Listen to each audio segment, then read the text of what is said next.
नमस्कार, स्वागत है आप सभी का आज की सभा में। तो आप सभी के लिए एक खूबसूरत सी प्रस्तुति।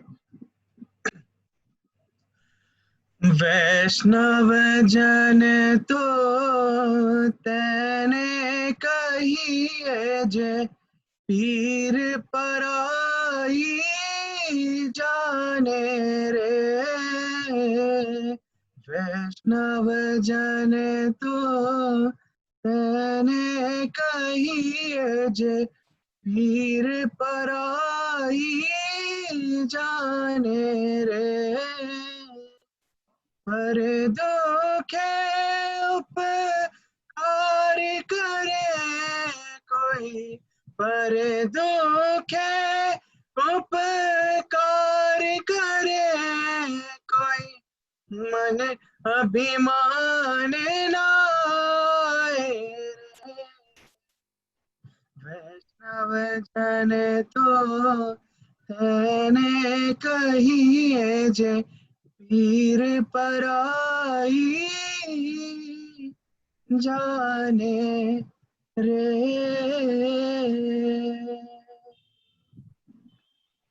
बापू के मनपसंद गीत को बहुत ही मधुरता से गाया आपने सिद्धार्थ।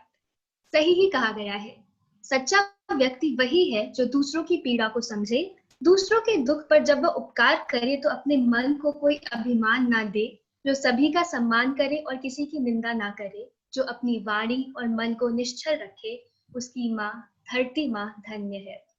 नमस्कार, मैं शिंजनी त्रिपाठी आप सभी का गांधी शास्त्री जयंती के इस 2 दिवसीय समारोह में हार्दिक स्वागत करती हूँ। आज के इस कार्यक्रम का विषय है गांधी के सिद्धांतों की समकालीन महत्ता और इस कार्यक्रम के मुख्य अतिथि हैं श्री लक्ष्मी शंकर वाजपेयी जी। श्री लक्ष्मी शंकर वाजपेयी जी एक कवि, गजलकार और संचारक हैं। वह आकाशवाणी से उप महानिदेशक के रूप में सेवानिवृत्त हुए। उन्होंने आकाशवाणी ग्वालियर से प्रोग्राम एग्जीक्यूटिव के रूप में अपना करियर शुरू किया और बीकानेर, अल्मोड़ा, कठुआ राष्ट्रीय चैनल आदि जैसे विभिन्न स्टेशनों में सेवा की। उन्होंने हिंदी कमेंट्री को नए आयाम दिए। वह 26 जनवरी, 15 अगस्त और राष्ट्रीय और अंतर्राष्ट्रीय महत्व के कई कार्यक्रमों में कई मौकों पर लोगों के सामने आंखों देखा हाल लाए हैं। उन्होंने 2005 में भारत के प्रतिनिधि के रूप में ब्रिटेन, मॉस्को, पोलैंड, इंग्लैंड आदि के शहरों में कविता का पाठ किया था। लक्ष्मी शंकर वाजपेयी जी वेनेजुएला में आयोजित 2013 विश्व कविता समारोह में भारत का प्रतिनिधित्व करने वाले एकमात्र कवि थे। उन्होंने दिल्ली हिंदी अकादमी द्वारा बाल साहित्य पुरस्कार से सम्मानित भी किया गया है। उनकी कविताओं को देश और विदेश की कई पत्रिकाओं में प्रकाशित किया गया है। उन्होंने आकाशवाणी पर 100 से अधिक राष्ट्रीय और अंतर्राष्ट्रीय कार्यक्रमों की तुलना की है, जैसे गणतंत्र दिवस परेड, गोवा अंतर्राष्ट्रीय फिल्म समारोह, लाहौर बस यात्रा आदि। उनकी कुछ प्रमुख किताबें हैं मच्छर मामा समझ गया हूँ, खुशबू तो बचा ली जाए और बेजुबान दर्द। आपका स्वागत है सर। इस समारोह को और भी खास बनाने के लिए हमारे बीच उपस्थित हैं doctor Ravikant Swami, director DME, professor doctor Amrish Saxena, dean DME media school, और professor doctor Sushmita Bala, head of department DME media school. आप सभी का एक बार फिर से स्वागत है। कार्यक्रम को आगे बढ़ाते हुए आइए देखते हैं डीएमई मीडिया स्कूल द्वारा बनाई हुई ये डॉक्यूमेंट्री जिसका नाम है the great humans.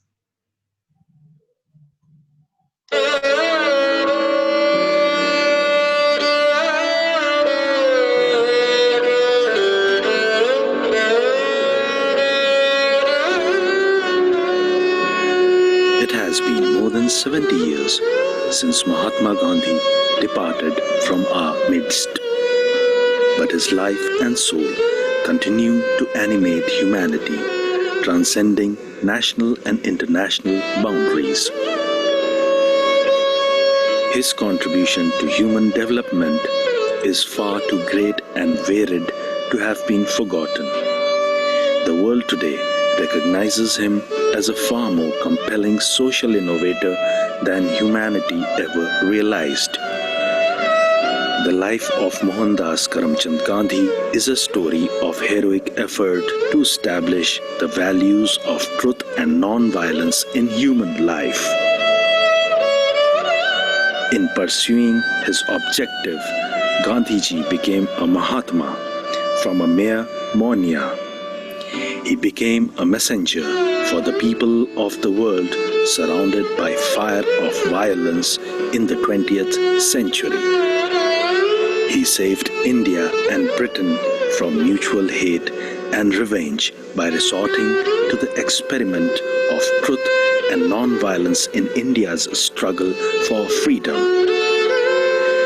Mahatma Gandhi was imprisoned several times in his pursuit of non-cooperation and undertook many fasts to protest against the oppression of the downtrodden in India. He invented the techniques of mass civil disobedience in South Africa, which were later emulated in India and across the world. Gandhiji dedicated his life to discovering and pursuing truth, or Satya, and called his movement Satyagraha, which means to appeal, insistence on, or reliance on the truth. Gandhiji based Satyagraha on the Vedic ideal of self-realization, ahimsa, which is non-violence, vegetarianism, and universal love. Gandhi stated that the most important battle to fight was overcoming his own demons, fears, and insecurities. Born on the 2nd of October 1869, Mohandas Karamchand Gandhi, with his non-violent approach, he inspired movements of civil rights and freedom across the world.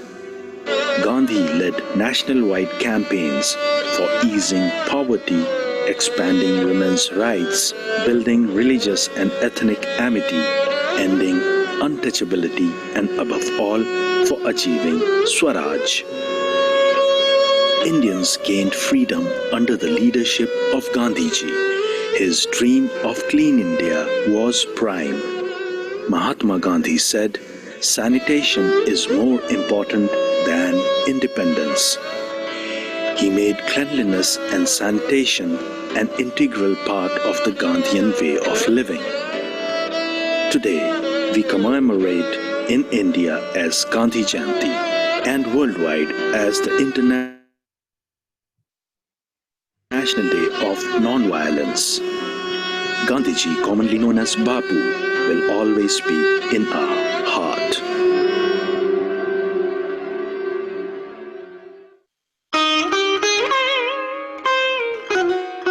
Lal Bahadur Shastri is remembered every year along with the father of the nation, Mahatma Gandhi. Like millions of Indians, Shastri drew inspiration from the Mahatma and plunged into the freedom struggle, responding to Mahatma Gandhi's call to join the non-cooperation movement at the young age of 16. Shastri's love for the motherland was evident. Shastri placed the country's interests above everything else. He displayed a broad outlook at a very young age and dropped his caste-based surname when he was in the 7th standard. Shastri felt that his beloved country can earn respect in the world only if it is strong internally and can banish poverty and unemployment. Above all, he propagated national unity and felt communal, provincial, and linguistic conflicts weakens the country. His stress on character and moral strength acquires special significance today when we see all around degeneration of values in various fields. Shastri instigated strengthening the armed defense along with increasing food production. To him, food self-sufficiency is as important as a strong defense system. It was for this reason that Shastri raised the slogan, Jai Jawan, Jai Kisan. His vision for self-sufficiency in food grains led to sowing the seed of the Green Revolution and promotion of the White Revolution. Although he was wedded to the principle of peace, Shastri showed that he was made of stern metal when it came to protecting India's unity and integrity. His response was swift and decisive. His human quality was reflected when once, as Uttar Pradesh's Minister of Police and Transport, he ordered that the police should use water jets instead of lathis to control unruly crowds. Shastri was the first transport minister to open the post of bus conductors to women, showing how forward-looking he was. The present times require every Indian to emulate the simplicity, humility, humanism, austerity, hard work, dedication and nationalism displayed by the unassuming second Prime Minister of India, Bharat Ratna Shri Lal Bahadur Shastri.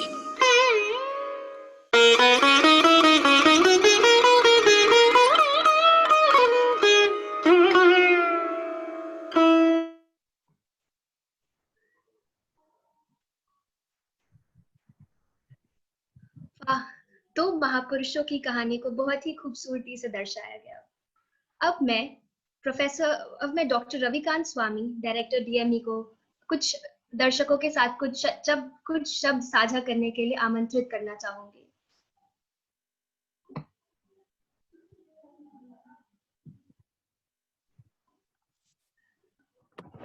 Today is a great day. I am audible? Yes, sir. Today is a great day because we are celebrating for two great people, Mahatma Gandhi ji and Shastri ji. And yes, both of them have shaped the history of India and also the future of India. As far as Gandhi ji is concerned, obviously he is much more than an Indian personality. Means he is a person who is known throughout the world. And well, just one thing which is written on Gandhiji's Samadhi at Rajghat, that which I have applied so many times in my life, and I find that means there are so many preachings of Gandhiji, but this one preaching I can tell the participants today that it always works. And it is also written on NCERT books. It's written Talisman. So what is written at Rajghat is that whenever you feel sad, you think of someone who is very poor, who is very deprived, and immediately you will start feeling that, oh, I'm a blessed person. So in today's era, when we talk about mental stress, when we talk about depression, so many things, I think that is a talisman. Talisman means we call it a taweez. So it's like a taweez. Whenever you are sad, you think of someone who's really poor, who's deprived, and I can tell you immediately your feeling of sadness will go away. Talking about Shastri ji, in 1965 war, the very popular statement about Shastri ji was, means if I just narrate briefly what happened in 65 war, that the Pakistani forces were almost 30 kilometers inside the Indian territory in Chamjodiya sector in Jammu. And that is a critical sector because it is like the neck of our country. And if you hold the neck of some nation, then it is a very dangerous situation.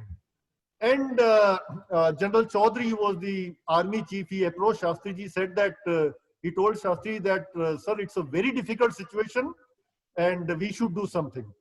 So Shastri told that, why don't you cross the international border? So then the question was that crossing international border was something which was not so ethical. But then Shastriji said that in war, nothing is ethical. So he said that if they are 30 kilometers inside our territory, the best way to reduce the pressure is that we should cross the well-defined international border, and then Indian forces reached Lahore, and all those things are very popular. So that decision of Shastriji to cross international border was very surprising. Our enemy never expected Shastriji to take that decision, and probably it is because of that decision that 65 war was a big victory for India. So with these two instances, I wish you all the best for this day. Thank you. धन्यवाद sir. मैं professor doctor Amrish Saxena Indian media school से आग्रह करती हूँ कि वह गांधी जी के सिद्धांतों पर अपने विचार व्यक्त करें।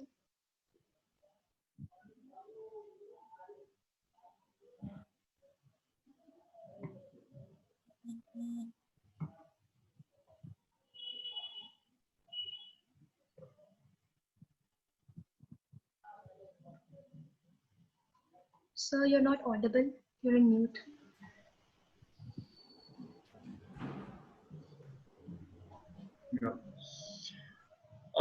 तो गांधी जी के बारे में जो भी कहा जाए कम है, क्योंकि उनके जो विचार हैं उनमें जो सबसे खास बात है वो ये है कि वो सार्वभौमिक है, किसी भी देश की बाउंड्री से ऊपर है। इसीलिए अगर हम पूरी एंटायर 20th बात करें, पूरी 20वीं शताब्दी की बात करें, तो उनसे ज्यादा महत्वपूर्ण आदमी दुनिया में हुआ ही नहीं। वो सिर्फ इसलिए नहीं कि इंडिया के थे, बल्कि वो उनका जो पर्सनैलिटी थी, जो उनका व्यक्तित्व था या उनका जो काम था, वो उनके समय में ही पूरी दुनिया में पहुंच गया था, उसके बाद भी।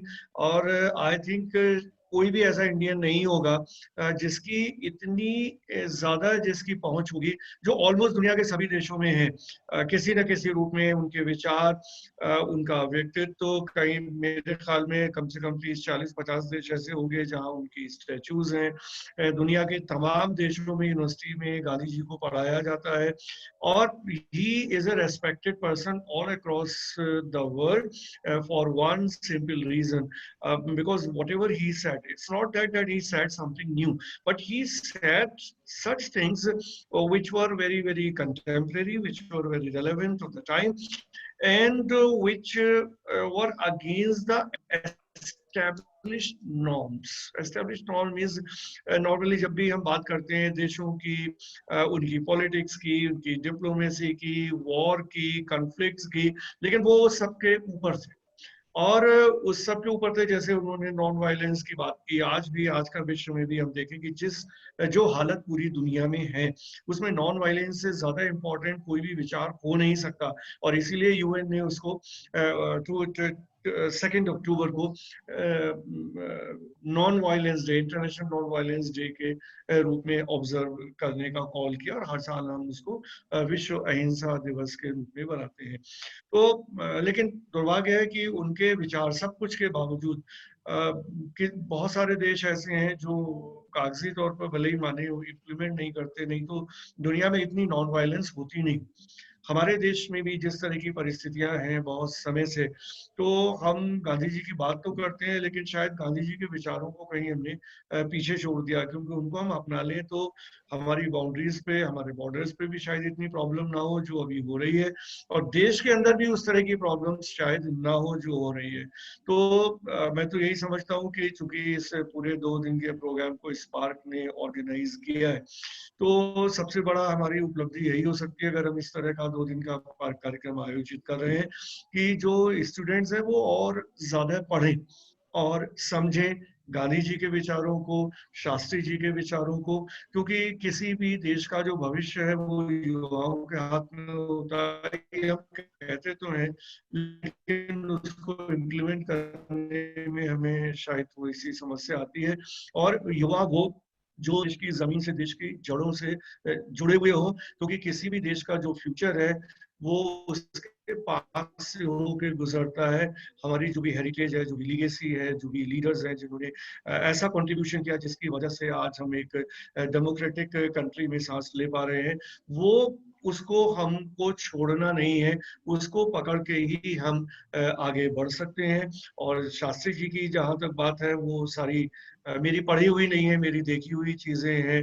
65 की वॉर मेरे आंखों के सामने हुई, और चूंकि आंखें खुलने के साथ ही न्यूज़पेपर पढ़ना शुरू कर दिया था, तो मुझे एक एक दिन, जो 18 दिन की लड़ाई है, वो एक एक दिन का मतलब डे बाय डे मैं बता सकता हूँ कि किस दिन क्या हुआ था बॉर्डर्स पे।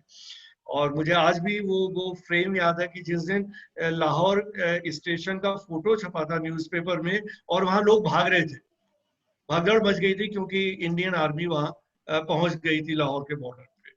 तो इस तरह की चीजें एक छोटे से इंसान ने जो दूसरा प्राइम जो नेहरू जी की पर्सनैलिटी की आगे ऑब्वियसली सबको लगता था कि वाजपेयी जी की पर्सनैलिटी क्या है, और वो सेकंड प्राइम मिनिस्टर हुए, लेकिन उन्होंने अपनी शेयर विल और कॉन्फिडेंस से एक पाकिस्तान को बहुत आसानी से हरा दिया, जो कि अनथिंकेबल था 62 की।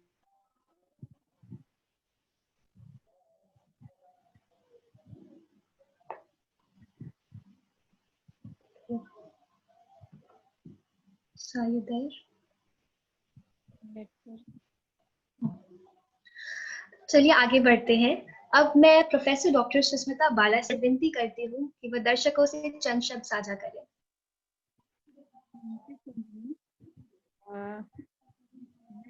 मैं यहाँ पर ये कहना चाहती हूँ, हमने अभी सिद्धार्थ ने जैसे बोला, वैष्णव जन तो तेने कहिए जे पीर पर आई जाने रे। अभी परिस्थितियां ऐसी हो चुकी हैं कि हम दूसरों की पीड़ा को शायद समझ नहीं पा रहे हैं या नजरअंदाज कर रहे हैं, जो कि परिस्थितियां ऐसी बनती जा रही हैं कि दिनों दिन हिंसा और ये सारी चीजें हमारे सामने आ रही हैं। हर दिन कुछ ऐसा होता है जिसमें सिर्फ पीड़ा ही पीड़ा नजर आती है। तो हम सिद्धांतों की बात करते हैं, गांधी जी के सिद्धांतों को, लेकिन शायद उनको पालन ठीक से नहीं कर पा रहे हैं। तो हमें युवा पीढ़ी को उसको सोचना पड़ेगा कि युवा पीढ़ी इस बात को रियलाइज करे कि हमें उसको पालन कैसे करना है। हम हर साल 2 अक्टूबर मनाते हैं, गांधी जी को याद करते हैं, उनके सिद्धांतों की बात करते हैं, लेकिन हमें थोड़ा सा उस पर अमल भी करना पड़ेगा और उसको सोचना पड़ेगा कि हम उसको आगे कैसे करें ताकि हम उनके सिद्धांतों का सम्मान कर सकें।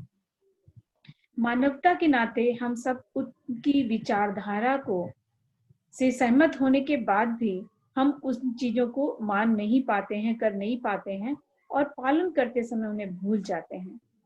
देश को आजादी दिलाने से लेकर आज तक हमें उनके सिद्धांतों को समझना चाहिए, उनका पालन करना चाहिए, क्योंकि उन्होंने देश के हर वर्ग, हर जाति, हर धर्म के लोगों के हित में कार्य किए, और वो हम सभी भूलते जा रहे हैं, जिसे मुझे लगता है सबको याद रखना चाहिए। शास्त्री जी के बारे में मैं ये कहना चाहूंगी कि उन्होंने एक नारा दिया था, जय जवान जय किसान। वह नारा उस समय से लेकर आज तक बहुत एप्रोप्रिएट है और हमेशा वो सार्थक ही रहेगा। इस समाज में उन सारी चीजों को अगर हम मान्यता देते हैं तो हम जीवन में कभी हार नहीं मान सकते, देश हमारा कभी पीछे नहीं जा सकता। तो यह सब भार हमारे युवाओं के ऊपर है। इसी के साथ मैं अपने शब्दों को विराम देती हूँ। धन्यवाद। धन्यवाद मैम। आइए अब देखते हैं गांधी जी के विचार और उनके उपदेश देश के युवाओं के लिए क्या महत्व रखते हैं।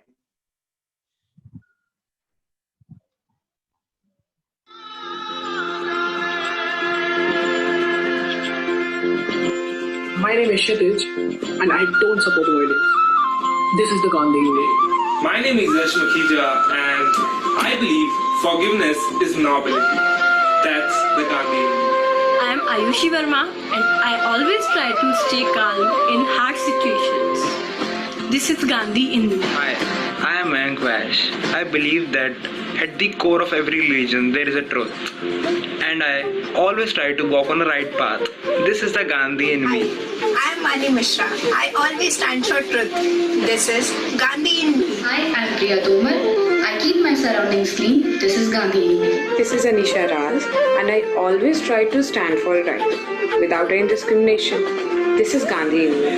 Hi, I am Priya Yadav and I always fought for the truth with fearlessness, and this is the Gandhi in me. Hi, I am Sansa Matnam. Future depends on what we do in present. This is Gandhi in me.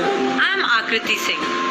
Neither do I spread violence, nor do I support people spreading violence. This is the Gandhi in me.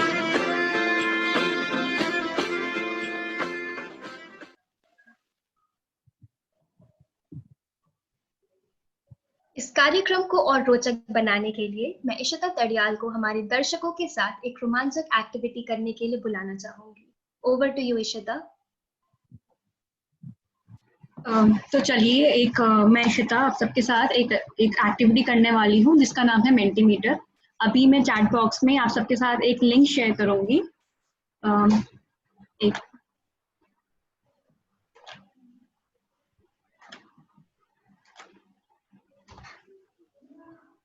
मैंने ये link share कर दिया आप लोगों के साथ, आप इस पे क्लिक करिए। मुझे उम्मीद है आप सब इस पे क्लिक कर रहे होंगे सबके साथ। आप सबने खोल लिया तो आपको वहाँ पे 5 डिब्बे दिखेंगे जिसमें एक सवाल दिया गया है, आपके लिए गांधी के क्या मायने हैं, what does Gandhi mean to you.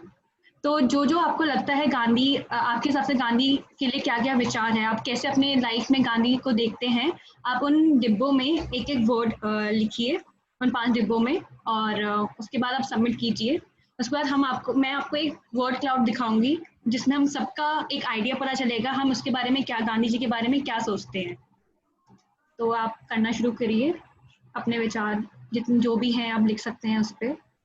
Ishita, जैसे ही आपके पास कुछ रिप्लाईज आने शुरू हो जाएं, आप स्क्रीन शेयर कर देना so that everybody can see. Yes, ma'am.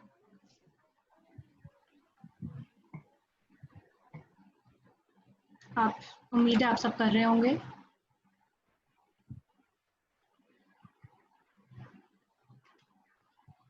Ji answer आना शुरू हो चुके हैं। मैं कुछ अगले सेकंड में आपको दिखाऊंगी, प्लीज आप लिखते जाइए।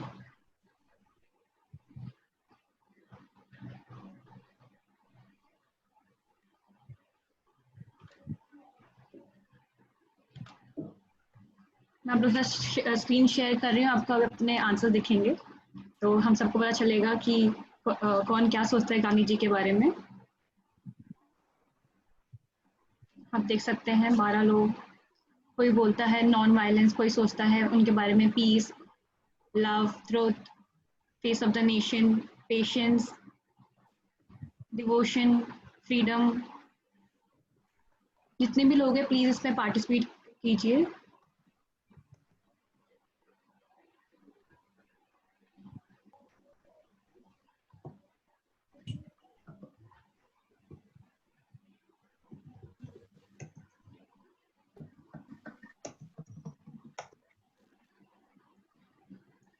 कोई सोचता है पीस मेकर, कोई सोचता है स्ट्रेंथ है वो। ये देखिए अब जैसे क्लाउड फॉर्म हो रहा है, आपके आंसर्स आपको दिख रहे होंगे यहाँ पे। अब फिर से रीसम, आपको अगर और लिखना है तो आप फिर से रीसबमिट कर सकते हैं, आप फिर से डाल सकते हैं, मल्टीपल टाइम्स को आंसर कर सकते हैं।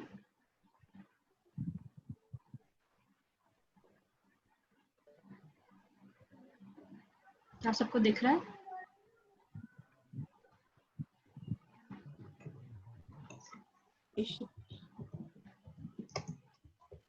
क्या आप सबको दिख रहा है यहाँ पे जो क्लाउड फॉर्म हो रहा है? You zoom the photo a bit. Control plus Z. Yes. Zoom the photo. Zoom the Mentimeter that is coming up. दिख रहा है नहीं दिख रहा? दिख रहा है, but can you zoom it? Is it okay now? It's fine.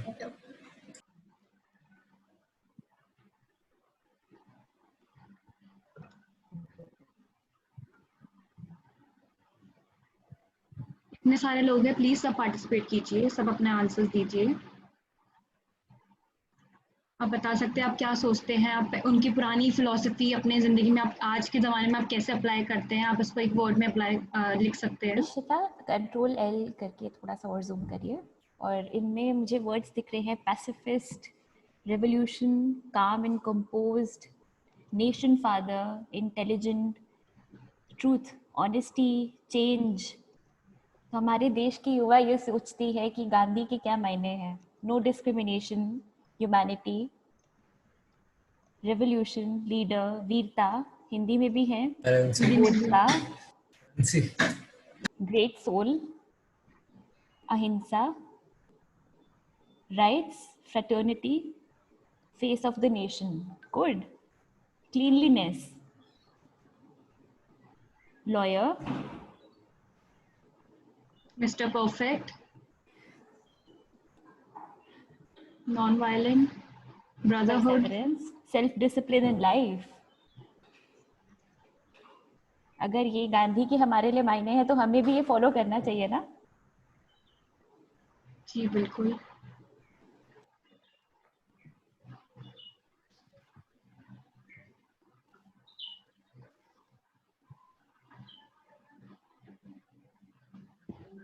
Ishita 30 seconds और लेते हैं और फिर आगे बढ़ते हैं। जी मैम। 44 लोगों ने ज्वाइन कर लिया है और आंसर्स लिख रहे हैं। Hard working. जिसने अभी ज्वाइन किया है, एक मैं फिर से बता देती हूँ, मैंने एक लिंक शेयर किया है, वहाँ पे आप उसको क्लिक करेंगे, वहाँ 5 डिब्बे हैं, वहाँ पे आप लिख सकते हैं कि what does Gandhi mean to you, या आपके लिए गांधी के क्या मायने हैं एक एक वर्ड्स में, और आप सबमिट कर सकते हैं। आपके आंसर्स यहाँ पे वर्ड क्लाउड में दिखाई देंगे।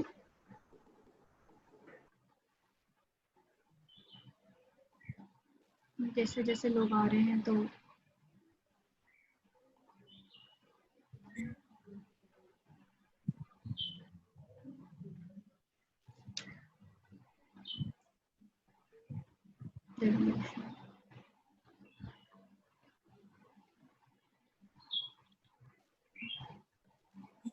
चलिए इशिता। जी थैंक यू सो मच जिसने भाग लिया। धन्यवाद इशिता, बहुत ही अलग और रोमांचक तरह की ये एक्टिविटी थी। अब समय आ गया है सुनने का डीएमई रेडियो इंटरसेक्ट द्वारा बनाया हुआ गांधी जी पे ये रेडियो ड्रामा।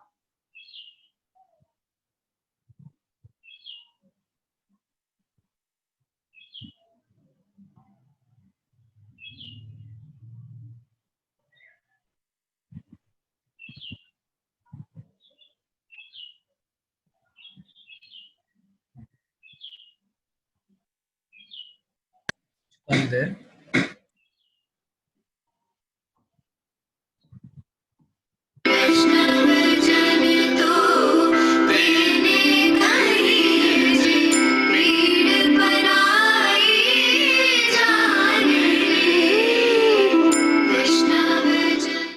खुद वो बदलाव बनिए जो आप दुनिया में देखना चाहते हैं।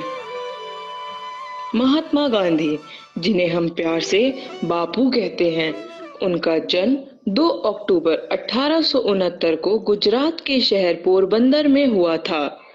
उनका पूरा नाम मोहनदास करमचंद गांधी है।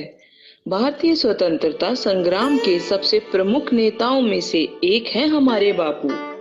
वह केवल एक नेता ही नहीं बल्कि एक निष्काम कर्मयोगी तथा सच्चे अर्थों के युग पुरुष थे। बापू भारतीय स्वतंत्रता संग्राम के सूत्रधार थे, जिनके कारण उनको भारत के राष्ट्रपिता के नाम से संबोधित किया जाता है। महात्मा गांधी केवल एक देश के ही नहीं बल्कि संपूर्ण मानव जाति के प्रेरणा स्रोत रहे हैं। पहले वो आप पर ध्यान नहीं देंगे, फिर वो आप पर हंसेंगे, फिर वो आपसे लड़ेंगे और तब आप जीत जाएंगे। ये कहना था बापू का, और कुछ ऐसा ही हुआ स्वतंत्रता के संग्राम में। देश को अंग्रेजों की गुलामी से आजाद दिलाने के लिए गांधी जी ने पहली नींव भारत से दूर दक्षिण अफ्रीका में रखी, जहां उन्हें नक्सलवाद का शिकार होना पड़ा।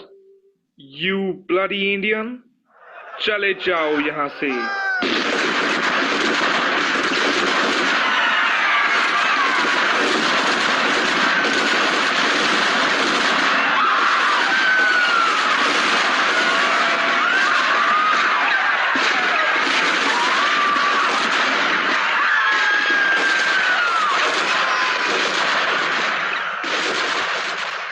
अंग्रेजों ने मुझ पर नहीं अपनी हुकूमत पर लात मारी है। मैं इनका उत्तर दूंगा उन्हें, मगर क्रोध और अन्याय से नहीं, सच्चाई को अपनी ढाल और अहिंसा को हथियार बनाकर। बापू, अब बस बहुत हुआ। हमारी क्रोध की अग्नि बढ़ गई है। अब हम बदला लेके रहेंगे। याद रहे, आग के बदले आग पूरे विश्व को अंधा बना देगी। हम इसका जवाब देंगे और हमारी अहिंसा की गूंज में इनका होने का शोर दबा देंगे। नहीं बापू, अब हम अहिंसा की राह पर नहीं चलेंगे। हिंसा का जवाब हिंसा से ही देंगे। अगर सच में तुम्हें उन्हें हराना है तो हराना उनकी सोच को, उनके विचारों को, ताकि उनका मनोबल टूट जाए। हम असहयोग आंदोलन करेंगे, कोई भी विदेशी कपड़ों का प्रयोग नहीं करेंगे और सिर्फ खादी ही पहनेंगे।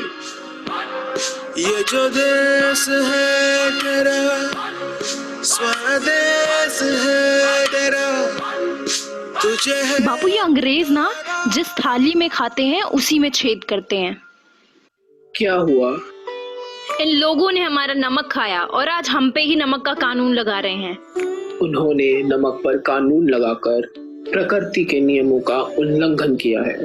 हम डांडी तक मार्च करेंगे और वहां जाकर नमक बनाएंगे। गांधी जी ने नमक कानून का विरोध किया और डांडी मार्च निकाला।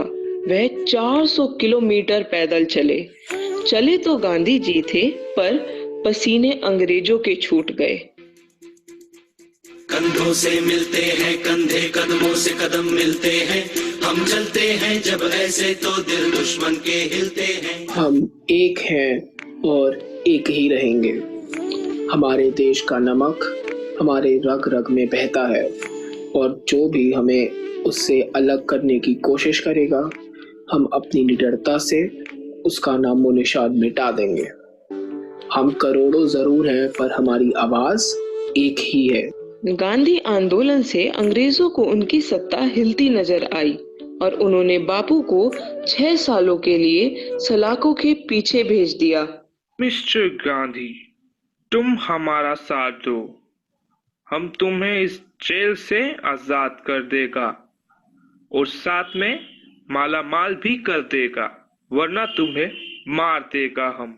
मिस्टर गांधी, हम तुमको ऐसा मौत देगा कि दूसरा गांधी बनने की कोई कभी हिम्मत नहीं करेगा। तुम मेरे शरीर को तो खत्म करने की क्षमता रखते हो, पर मेरे विचारों का खंडन नहीं कर सकते। तुम चाहे जितनी भी कोशिश कर लो। लंबे सफर के बाद बापू ने तय किया कि अब अंग्रेजों को भारत छोड़ के जाना ही होगा। भारत छोड़ो आंदोलन की क्रांति का आगाज हुआ। हजारों मुसीबतों का सामना करने के पश्चात अंग्रेजों को आखिरकार बापू के समक्ष अपने हथियार डालने पड़े एवं भारत छोड़ के जाना पड़ा। 15 अगस्त को हमारी सोने की चिड़िया एक बार फिर आजाद हुई। Now the man we have gathered here to pay our centenary tribute to was a person of small physical stature, clothed in a dhoti, barefooted or wearing sandals, with his cheap pocket watch suspended on a piece of string and a pair of steel-rimmed glasses to complete the picture. He only cared that people should follow his preaching and his personal example of non-violence. His message, like his clothes, was simple. It was to obey the teaching of Jesus. Thou shalt love thy neighbor as thyself. सत्य और अहिंसा बापू के प्रमुख सिद्धांत थे। सिद्धांतों के मार्ग पर चलते हुए देश को 200 वर्षों की पराधीनता के बाद बापू ने आजादी दिलाई, पर उन्हें इस आजादी की कीमत अपनी जान देकर चुकानी पड़ी। 30 जनवरी 1948 वह काला दिन है जब शाम के 5:30 बजे गांधी के वैचारिक विरोधी नाथूराम गॉडसे की बंदूक से निकली गोली ने बापू की सांसें छीन ली, पर वो अभी भी हमारे जहन में है और सदैव रहेंगे। नमस्कार, यह कार्यक्रम पेश किया गया है डीएमए मीडिया स्कूल के छात्रों द्वारा। इस आलेख की लेखिका हैं प्रिया यदुवंशी, सूत्रधार हैं मुस्कान बवेजा, गांधी जी की आवाज में है क्षितिज शर्मा, ब्रिटिशर की आवाज में है यश मखीजा और नागरिक की आवाज में है श्वेता पाल। ध्वनि संपादक हैं अनिरुद्ध दास एवं उत्पादन प्रबंधक शुभम मंडल हैं। आप सभी का बहुत बहुत धन्यवाद हमारे इस कार्यक्रम से जुड़े रहने के लिए।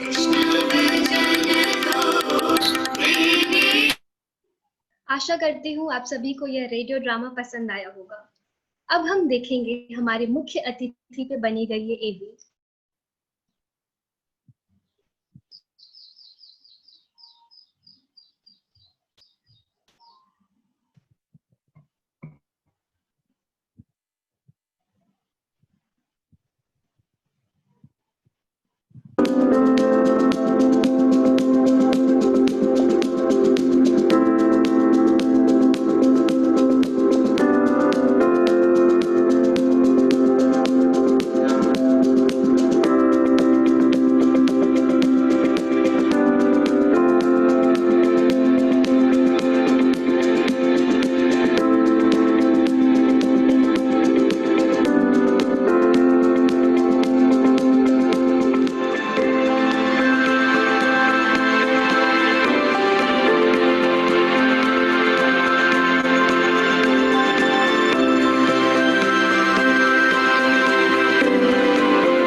सर, आपके आने से हमारे कार्यक्रम में 4 चांद लग गए हैं।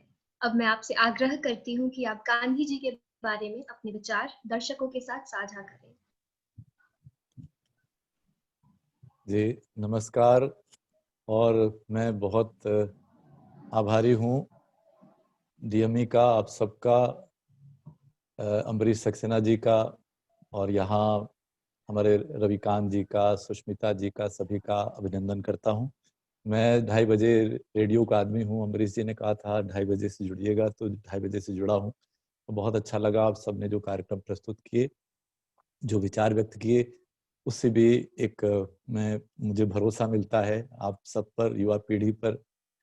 जहाँ तक गांधी जी की बात है, देखिए इस समय 3:30 बजने जा रहा मैं, ताकि समय का ध्यान रहे, क्योंकि ये विषय ऐसा है मैं घंटों बात कर सकता हूँ, लेकिन समय की सीमा में रहूंगा। गांधी जी पर कुछ कहने से पहले, विषय पे आने से पहले, सबसे पहले मैं शास्त्री जी को याद करना चाहूंगा। और वो ये कि मेरा परिवार कोई राजनीतिक परिवार नहीं था, लेकिन एक देश के लोग उनको कितना प्यार करते थे वो आपसे साझा करता हूँ। जिस दिन जैसे उनकी मृत्यु की खबर आई, तो देश के करोड़ों घरों में चूल्हे नहीं जले थे, मेरे घर में भी नहीं जले थे। और तो ये प्यार होता था। उन्होंने कहा एक वक्त उस समय खाना, मतलब हमें तो गेहूं तक की समस्या थी, देश में गरीबी इतनी थी। तो उन्होंने पहले 1 महीने खुद अपने घर पे अभ्यास किया, और आलू और शकरकंद वगैरह वगैरह खा करके, और अन्न छोड़ने को कहा। हमारे ऐसे करोड़ों परिवारों में फिर वो एक वक्त अन्न नहीं खाया जाता था। ऐसा तो उनका जादू था। एक सिर्फ उनसे जुड़ा एक संस्मरण सुना के फिर गांधी पर आता हूँ, और वो ये है कि जब वो प्रधानमंत्री थे तो उन्होंने सुनील शास्त्री जी, मेरे बड़े अजीज हैं, उनके बेटे, सब छोटे बेटे, उनको कहा कि बेटा मेरे जरा कपड़ों वाली अलमारी ठीक कर देना, वो बड़ी बेतरतीब हो गई है। तो सुनील जी ने वो ठीक कर दी। अब वो जब शास्त्री जी गए वहां से अपने कपड़े कुर्ता वगैरह लेने, तो उन्होंने कहा सुनील बेटे वो 2 कुर्ते नहीं मिल रहे मुझे, इसमें जो है। उनका बाबूजी वो तो उसपे जो है वो तो उसमें छेद हो गए, वो तो फट से रहे हैं, अब उनको कहाँ, वो छोड़, वो मैंने हटा के रख दिए। तो शास्त्री जी ने कहा नहीं बेटा, वो अभी जाड़ा आने वाला है ना, अभी देखो 1 महीने बाद जाड़ा आएगा, तो वो जैकेट के अंदर सदरी पहनते थे, तो सदरी के अंदर वो छुप जाएगा। तो उनका, ये देश के प्रधानमंत्री ऐसे थे। तो उनकी ईमानदारी की बातें, उनकी सत्यनिष्ठा की बातें, और तो वो उस महान व्यक्तित्व के प्रति मैं नमन करता हूँ। जब मैं पहली बार एशिया 72 जब लगा, ये जो पुस्तक प्रगति मैदान में लगता है, 72 से शुरू हुआ था, इसे 72 से, तो मैं विद्यार्थी था, मैं आया था यहाँ दिल्ली देखने अपने मित्र के साथ। तो जब पहली दफा जो है, सबसे पहले लाल किला, कुतुब मीनार नहीं, सबसे पहले मैं ललिता शास्त्री जी के चरण छूने के लिए उनके स्मारक पे गया था। ये तो उस महान आत्मा के प्रति मैं अपना आदर व्यक्त करता हूँ। अब गांधी जी पर आता हूँ। जो विषय है उनके प्रासंगिकता की बात है, तो सबसे पहले तो मैं प्रासंगिकता की बात करूं से पहले मैं एक तो जितने लोगों ने यहाँ पर भाग लिया, चाहे वो ड्रामा था या जो भी था, उन सब बच्चों को बधाई दूंगा। और जो संचालन आप कर रही हैं, आप बहुत अच्छा कर रही हैं। और ये आयोजन किया, गांधी जी की प्रासंगिकता पर तो मैं अभी लंबी बात करूंगा, लेकिन इस कार्यक्रम की प्रासंगिकता बहुत है, क्योंकि अभी जो दौर है वो, उसमें बहुत तरह की गलत सूचनाएं, गलत खबरें, झूठ, अफवाहें, तरह तरह की चीजें फैलाई जा रही हैं। दुनिया गांधी की तरफ देख रही है, और हम अपने ही देश में गांधी को भूल क्या रहे हैं, उनका अपमान कर रहे हैं। इसलिए ये बहुत प्रासंगिक है विषय। इसके लिए मैं आप सबका अभिनंदन करता हूं। अब मैं गांधी पर आता हूं। मैं कोई भी किताबी बात आपसे नहीं करूंगा, बिल्कुल जो हमारे युवा मित्र हैं उनके लिए सारी बात करना चाहूंगा। प्रासंगिकता की पहली बात मैं यहीं से शुरू करता हूँ। आप छोटे छोटे किस्से सुनिए, उससे खुद ही आप समझ जाएं कितने प्रासंगिक है वो। जब 9/11 हुआ, मतलब टेररिस्ट अटैक हुआ अमेरिका पे, वर्ल्ड ट्रेड टावर जो है ध्वस्त कर दिया गया विमानों से, आप सबको वो घटना की याद होगी। तो उसके बाद अमेरिका में रोष की लहर थी, क्रोध की लहर थी। और आप जानते हैं कि भारतीय हो या पाकिस्तानी हो या इराकी हो, शक्ल सूरत में तो कोई अंतर होता नहीं। तो एक मेरे परिचित मित्र हैं, कवि मित्र हैं, युवा मित्र मेरे से छोटे ही हैं, छोटे भाई जैसे हैं। उनको एक जगह वो कहीं से लौट रहे थे, तो 4 अमेरिकी नौजवानों ने उनको घेर लिया। और किसी ने पिस्टल निकाल ली, किसी ने चाकू निकाल लिया, कुछ चारों हथियार जो है लेकर के और उनको घेर लिया। इतनी उस वक्त घृणा, मतलब क्रोध था उस घटना की वजह से जो टेररिस्ट अटैक हुआ था। तो वो जो मेरे कवि मित्र हैं उन्होंने तुरंत कहा Indian Indian Indian, Gandhi Gandhi Gandhi. और गांधी का नाम आते ही सारे चाकू, सारे पिस्टल वापस हो जाते हैं। ये अमेरिका में होता है। और दूसरी बात बताता हूं, पेरिस में क्या हुआ, जब वहां टेररिस्ट अटैक हुआ 2 साल पहले की बात है, तो वहां के जितने बुद्धिजीवी हैं पेरिस शहर के, वो एक जुलूस निकालते हैं, उसमें गांधी जी की फोटो, गांधी जी की कही हुई बातें, उसमें प्ले कार्ड ले लेकर के, और वो पेरिस की सड़क पे जुलूस निकलता है। वो जुलूस का आयोजन इंडियन एम्बेसी ने नहीं किया था, भारतीय दूतावास ने नहीं किया था, किसी गांधीवादी संस्था ने नहीं किया था कि गांधी शांति प्रतिष्ठान ने किया, किसी नहीं, वो पेरिस के इंटेलेक्चुअल्स ने किया था कि अगर हम इस दुनिया को सरवाइव करना, इस धरती को सुरक्षित रखना है और इस तरह की वायलेंस से बचना है, घृणा से बचना है, तो हमें गांधी का रास्ता अपनाना पड़ेगा। तो उस पेरिस के जुलूस को भी याद रखिएगा। तो इससे अब थोड़ी सी झलक आपको मिल सकती है उनकी प्रासंगिकता की, और उनका क्या उनका कद है, क्या उनकी विचार हैं, और उनकी किस तरह पूरी दुनिया में उसकी मान्यता है। जिस ब्रिटिश गवर्नमेंट को उन्होंने उखाड़ फेंका, जिस ब्रिटिश साम्राज्य को उन्होंने भारत से उखाड़ फेंका अपने इस अहिंसक संग्राम के जरिए से, उसी ब्रिटिश पार्लियामेंट के सामने उन्हीं गांधी की मूर्ति लगी है। और अभी अमरीश जी बिल्कुल सही कह रहे थे, 50-60 तो क्या 100 से ज्यादा देश हैं जहां पर गांधी जी की मूर्तियां हैं। कोई 125 से ज्यादा ऐसे देश हैं जहां पर उनके लिए सम्मान में डाक टिकट वगैरह निकाले गए हैं। और दुनिया का ऐसा कोई विश्वविद्यालय नहीं है जहां पर गांधी जी पढ़ाए न जाते हो, उनका दर्शन, उनकी फिलॉसफी। और अगर हम ये कहें कि जो उनकी किताब है हिंद स्वराज, उस पर उसका वो कितनी प्रासंगिक, 1909 में लिखी गई थी, आज हो गए 111 साल। लेकिन आज जितनी दुनिया की समस्याएं हैं, जितनी मैं कहता हूँ, वो प्रदूषण है और जो है अर्थ डे मनाते हैं, हमारी धरती संकट पे है, जो भी है, तो उसको आप अगर पढ़ लें तो फिर आप खुद ही समझ जाएंगे कि गांधी कितने प्रासंगिक है। तो चलिए, प्रासंगिकता की जब हम बात करते हैं तो ब्रिटेन में जाइए, जो उन्होंने कहा था, जिस शिक्षा पद्धति की बात गांधी जी ने की थी, वो भारत में लागू नहीं है लेकिन इंग्लैंड में लागू है। कैसे लागू है? उन्होंने नेबरहुड स्कूल का कंसेप्ट दिया था। मतलब क्या है कि इंग्लैंड में या लंदन में जो एक खास जो भी इलाका है उसमें एक स्कूल है, और उस स्कूल में प्रधानमंत्री का बेटा भी वहीं पढ़ेगा और सबसे नीचे तबके का जो होगा वो भी वहीं पढ़ेगा, क्योंकि उस लोकेलिटी में जो स्कूल है वहीं सबको पढ़ना है। भारत जैसा नहीं है कि एक तो 5 स्टार होटल की सुविधाएं होंगी और एक ऐसा स्कूल होगा जहां ब्लैक बोर्ड भी नहीं होगा, जहां पे बैठने का भी साधन नहीं होगा। अभी थोड़ा बदलाव हो रहा है, और लेकिन अभी भी ऐसे ऐसे स्कूल मिल जाएंगे जहां बच्चे किन किन हालात में जाते हैं स्कूलों में। तो इंग्लैंड में वो चीज लागू है इस तरह के। और हम कहाँ हैं? नहीं लागू किया तो हमारा नुकसान क्या है कि 200 विश्वविद्यालयों में हम कहीं नहीं है, 300 यूनिवर्सिटीज में जाके तब जाके हमारा 2-3 नाम हमारे यहाँ से आते हैं। तो क्यों? क्योंकि हमने गांधी को वास्तविक उसमें नहीं अपना पाए, हम दुनिया ने अपना लिया, और दुनिया ने अपना लिया तब रेलेवेंस की जब हम बात करते हैं, बड़ा आसान है युवा मित्रों समझना आपको। अभी जो दक्षिण अफ्रीका की टीम आती है और उसमें आप देखते हैं श्वेत खिलाड़ी खेलते हैं। मैं तो मतलब जैसे मैंने कहा कि करीब करीब 64 आप कहिए तब से अखबार पढ़ना शुरू कर, मैं कक्षा 5 के विद्यार्थी था, तब से मोहल्ले में अखबार पढ़ने, एक छोटा सा एक पुस्तकालय वहां जाता था, तो कहते बेटा तुम इतने छोटी उम्र अखबार पढ़ते हो। मुझे बहुत रुचि थी बहरहाल इन सब बातों में, इसीलिए शायद मीडिया में आना हुआ। तो मैंने उन सब चीजों को देखा, महसूस किया है। अफ्रीका को पूरे विश्व ने बहिष्कार कर रखा था। क्यों? क्योंकि वहां रंग भेद था। रंग भेद था मतलब वहां जो अश्वेत लोग थे, काले लोग, वो उन पर पशुओं से ज्यादा बुरा अत्याचार उन पर होता था। वो कहीं चल नहीं सकते, उनके लिए अलग, जो भी सब चीज उनके लिए अलग, कहीं श्वेत लोगों के साथ नहीं हो सकते। यही भारत में था। अंग्रेज जब गुलामी जब थी, यही होता था, अगर अंग्रेज निकल रहा है तो वो भारतीय खड़ा रहेगा। और कितनी जगहों पे लिखा रहता था, dogs and Indians are not allowed. तो ये गुलामी, तो वो माहौल था। आज नेल्सन मंडेला अफ्रीका के राष्ट्रपति, जुमा अफ्रीका के राष्ट्रपति, इसकी कल्पना कर सकते थे आप? नहीं कर सकते थे अगर गांधी नहीं होता। गांधी नहीं होते तो ये अफ्रीका की टीम में, क्रिकेट टीम जो आती है उसमें आपको अश्वेत खिलाड़ी नहीं देखने को मिलते। तो कितनी कितनी बातें की जाए। 9 लोग हैं करीब करीब पूरी दुनिया के। गांधी जी को नोबेल प्राइज नहीं मिला क्योंकि सवाल ही नहीं, तो अंग्रेजों से लड़ रहे थे।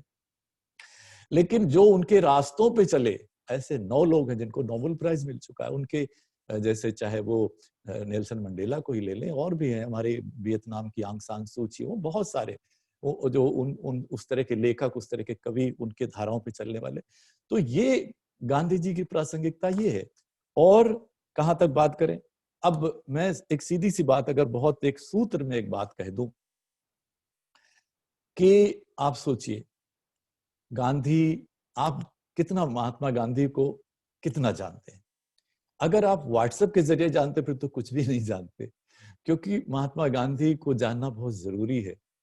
और मैं बहुत सारी वो बातें भी करूंगा अभी आपसे, लेकिन मैं कहता हूं कि क्या महात्मा गांधी एक सोशल वर्कर के नाते आप उनको जानते हैं? क्योंकि उन्होंने सामाजिक कार्य किए और तब शुरू कर दिए जब अफ्रीका में थे। तो वो जब सत्याग्रह और ये सब तो चल ही रहा था, लेकिन हर दिन 2 घंटे वो निःशुल्क सेवा देने एक चैरिटेबल हॉस्पिटल में जाते थे।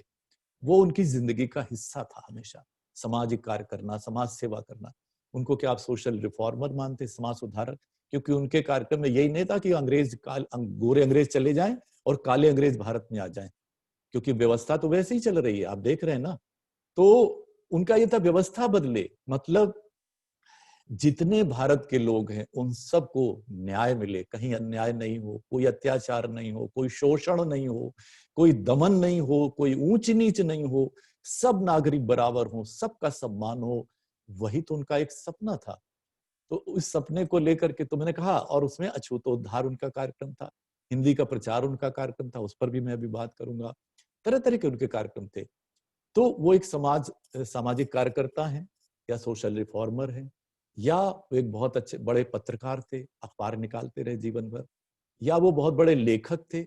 बहुत उनके, जो मैंने गांधी हिंद स्वराज की बात की अभी, फिर बायोग्राफी उनकी, अब और भी किताबें, या वो बहुत बड़े लेखक थे। आप उनको क्या, या वो पॉलिटिशियन आप मानेंगे, कांग्रेस से जुड़े थे, या उनको स्टेट्समैन मानेंगे, या उनको एक अंग्रेजी के इतने महान विद्वान थे। मैं जिस फील्ड का हूँ, आप जिस फील्ड में अमरीश जी हैं, वो दुनिया के सबसे बड़े कम्युनिकेटर थे, संचारक। यानी उनकी आवाज नहीं अच्छी थी, उनका उच्चारण नहीं अच्छा था, लेकिन उनके बोलने में जादू था, क्योंकि जो कुछ वो अपने जीवन में करते थे वही बोलते थे। ये नहीं, लफाजी नहीं करते थे, कुछ भी बोल दो और करता करे आदमी, कुछ ऐसा नहीं था। तो इतने बड़े कम्युनिकेटर कि जहां कोई बोल दिया आधे घंटे के लिए, किसी सभा में बोल दिया, तो कितने लोग, अच्छी भली प्रैक्टिस चल रही है उस जमाने में, आज के हिसाब से सोचे तो लाखों रुपयों की जो प्रैक्टिस छोड़ के आजादी की लड़ाई में आ गए। अपना वो कोई उन्होंने नौकरी छोड़ दी, आजादी की लड़ाई में आ गए। वो जादू था उनके भीतर। कितने लोग हर सभा के बाद कितने लोग छोड़ देते थे, वो भी मेरे पास दर्जनों उदाहरण, लेकिन समय की सीमा का पालन करूंगा। तो इतने बड़े कम्युनिकेटर थे वो ये सारा भी छोड़ दीजिए, फिर वो इतने महान आध्यात्मिक संत मानेंगे कि आप उनको, स्पिरिचुअल सेंट। बहुत सारे लोग तो उनको पूजते हैं। मैंने देखा हमारे मोहल्ले में, कानपुर में, रामबाग में, हमारे घर के पड़ोस के मकान में उन्होंने 2 मूर्तियां लगवा रखी थी, एक लक्ष्मीबाई जी की, एक गांधी जी के। तो वो एक ज्वेलरी की शॉप थी हमारे वहां पे, वो चल के आते थे उस मकान के नीचे खड़े होके, और वो पूजा करते थे। गांधी जी खूब जोर से पूरा मोहल्ला देखता था। वो बच्चों के लिए बड़ा कौतुक का दृश्य था। कितने स्वाधीनता सेनानियों के घर में मैंने बहुतों के इंट्रोड्यूस किए हैं, तो उनको मैंने पूजा की अलमारी में गांधी जी को देखा। तो वो भी लोग हैं जो उनको पूजते हैं। तो लेकिन अब वो एक अलग कहानी कि वो हमेशा मना करते रहे कि भाई मुझे मनुष्य बना रहने दो।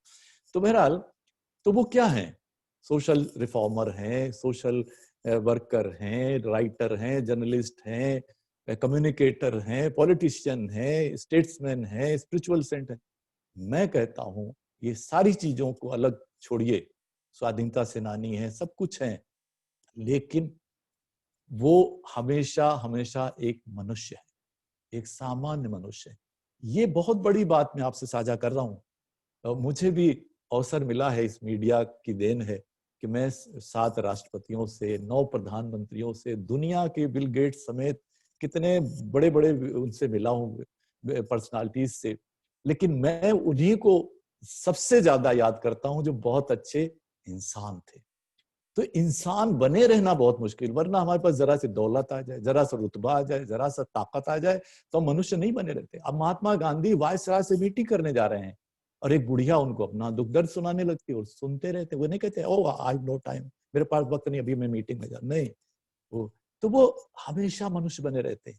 जो अफ्रीका की जेल में जनरल स्मट बहुत ही क्रूर, बहुत ही जालिम, तरह तरह के तरीके निकालता था अत्याचार करने के, सताने के, और वो जनरल स्मट को चप्पलें बना के देते हैं कैदी के नाते, वहां कैद में रहते हैं। और जनरल स्मट जो है इतना क्रूर आदमी, तो वो लेकिन वो उस चप्पलों को अपने ड्राइंग रूम में सजाता है और अखबार वाला पूछता है उससे, प्रेस वाला, कि आपने ये ड्राइंग रूम में चप्पलें बोले दुनिया मेरे जिंदगी की सबसे अनमोल भेंट है। और वो प्रेस वाले को कहता है कि मैं इसमें पैर डालने की तो कल्पना भी नहीं कर सकता। ये गांधी है। गांधी जी सोचते हैं जो उनका बुनियादी आधार है वो ये है कि हर मनुष्य के भीतर, हम सब के भीतर एक देवता भी बैठा है, एक राक्षस भी बैठा है। अब ये हम मनुष्य हैं, तरह तरह के इसीलिए धर्म ये वो बनाए गए हैं कि हम मनुष्य बने रहे, मतलब जो देवता हमारा है वो थोड़ा उभर के आए और राक्षस थोड़ा दबा रहे। लेकिन उनको विश्वास है कि कोई क्यों ना हो, उसके भीतर कहीं ना कहीं थोड़ी इंसानियत तो होगी। तो वो इसी उसको विचार को लेकर के हमेशा चलते हैं, किसी से नफरत नहीं करते, किसी से घृणा नहीं करते। अब आते हैं मुद्दे पर। तो कैसे मुद्दा ये है कि बहुत हमारे युवा मित्रों को तो नहीं पता होगा, मैंने आजादी की लड़ाई से एक तो अध्ययन बहुत किया है, मेरा बचपन से रुचि थी। मैं बहुत दर्जनों स्वाधीनता सेनानियों से मिला हूँ। आजाद हिंद फौज के कर्नल ढिल्लन साहब से मेरी बहुत वार्ता, वो उनसे मुलाकातें रहीं जब मैं ग्वालियर में पोस्टेड था। और लक्ष्मी, वो अपने जो लक्ष्मी ब्रिगेड की डॉक्टर लक्ष्मी सहगल कानपुर की थी, उनसे ऐसे बहुत सारे उनसे संपर्क भी रहा मेरा। और मैंने समझने की कोशिश की दोनों धारा, 3 धाराएं, 2 धाराएं जो मुख्य रूप से, जिसमें एक क्रांतिकारियों की धारा है और एक गांधी जी की धारा है। उसको हमारे युवा मित्र समझने की कोशिश करें तो कोई रॉकेट साइंस नहीं, बड़ी आसानी से समझ जाएंगे। क्योंकि एक नफरत फैलाई जाती है, गांधी जी का अपमानजनक बातें क्यों कही जाती है कि वो भगत सिंह को और गांधी जी को ऐसे खड़ा कर दिया जाता जैसे कोई 2 विपरीत ध्रुव हों, पर ऐसा नहीं था। आप समझिए इस बात को। कैसे? बात यह है, गांधी जी ने अहिंसा का रास्ता क्यों चुना? क्योंकि हमारा देश बेहद गरीब था, बेहद गरीब। 90% से ज्यादा लोग गांव में रहते थे। तो जो गांव में जो लोग रहते थे वो आजादी का मतलब उस तरह नहीं समझते थे। कौन रफ हो हमें कहानी, चेरी छाड़ न हो बे रानी वाली धारणा थी कि वो तो राजा है अंग्रेज लोग। जो बड़े लोग थे वो अंग्रेजों से जो सुविधाएं मिलती थी, राजे महाराजे नवाब और तमाम सारे लोग, उनमें से कुछ निकले स्वाधीनता सेनानी बनके भी, लेकिन वो अंग्रेजों के नाते वो थे कि जैसे अंग्रेजों ने ही सब कुछ हमें मतलब दिया है। तो बड़ा कठिन था, स्वाधीनता के लिए कोई चेतना नहीं थी। लेकिन इसलिए गांधी ने अहिंसा का रास्ता चुना। क्योंकि हिंसा क्या है, कोई बम डाल देगा तो आपको क्या लगता है ब्रिटिश गवर्नमेंट उसके पास जाएगी कि लो भाई आजादी ले लो, हम डर गए? 50 देशों में जिसका राज्य हो, जितनी बड़ी सेना हो, वो आपके उससे डर जाएगा क्या? और यही मुद्दे की बात समझने की है कि जो क्रांतिकारी, उनका देश प्रेम महान है, हम सब उसका सम्मान करते हैं, उसमें कोई शक नहीं। लेकिन आप बात को समझिए, जो क्रांतिकारी होते थे उनके पिता अखबार में विज्ञापन देके कहते थे इससे मेरा कोई संबंध नहीं, अपने बेटे से नाता तोड़ देते थे। जिस क्रांतिकारी को उसके पिता नहीं अपना रहे, बड़े भाई नहीं अपना रहे, परिवार नहीं अपना रहा, रिश्तेदार नहीं अपना रहा, तो कैसे आंदोलन कैसे बढ़ता, क्या होगा? अब एक वही घटना होती कि गांधी जी कहीं जाते हैं, अपने इसी जाते रहते थे सब जगह जगह पे, तो एक क्रांतिकारी जो महीनों से छुपा घूम रहा था वो आता है, फिर गांधी के पास आके वो रोने लगता है कि हम इस तरह जो है, हमने परिवार नहीं अपना रहा, हमारे रिश्तेदार हमारे से उन्होंने नाता तोड़ लिया, तो हम आजादी की लड़ाई लड़ना चाहते हैं और हम छुपे छुपे घूम रहे हैं। तो गांधी जी उनसे पूछते हैं कि भाई तुमने चोरी की है, तुमने डाका डाला है क्या, तुमने कोई अपराध किया है क्या, तो क्यों छुपे फिर रहे हो? यही बात को समझिए।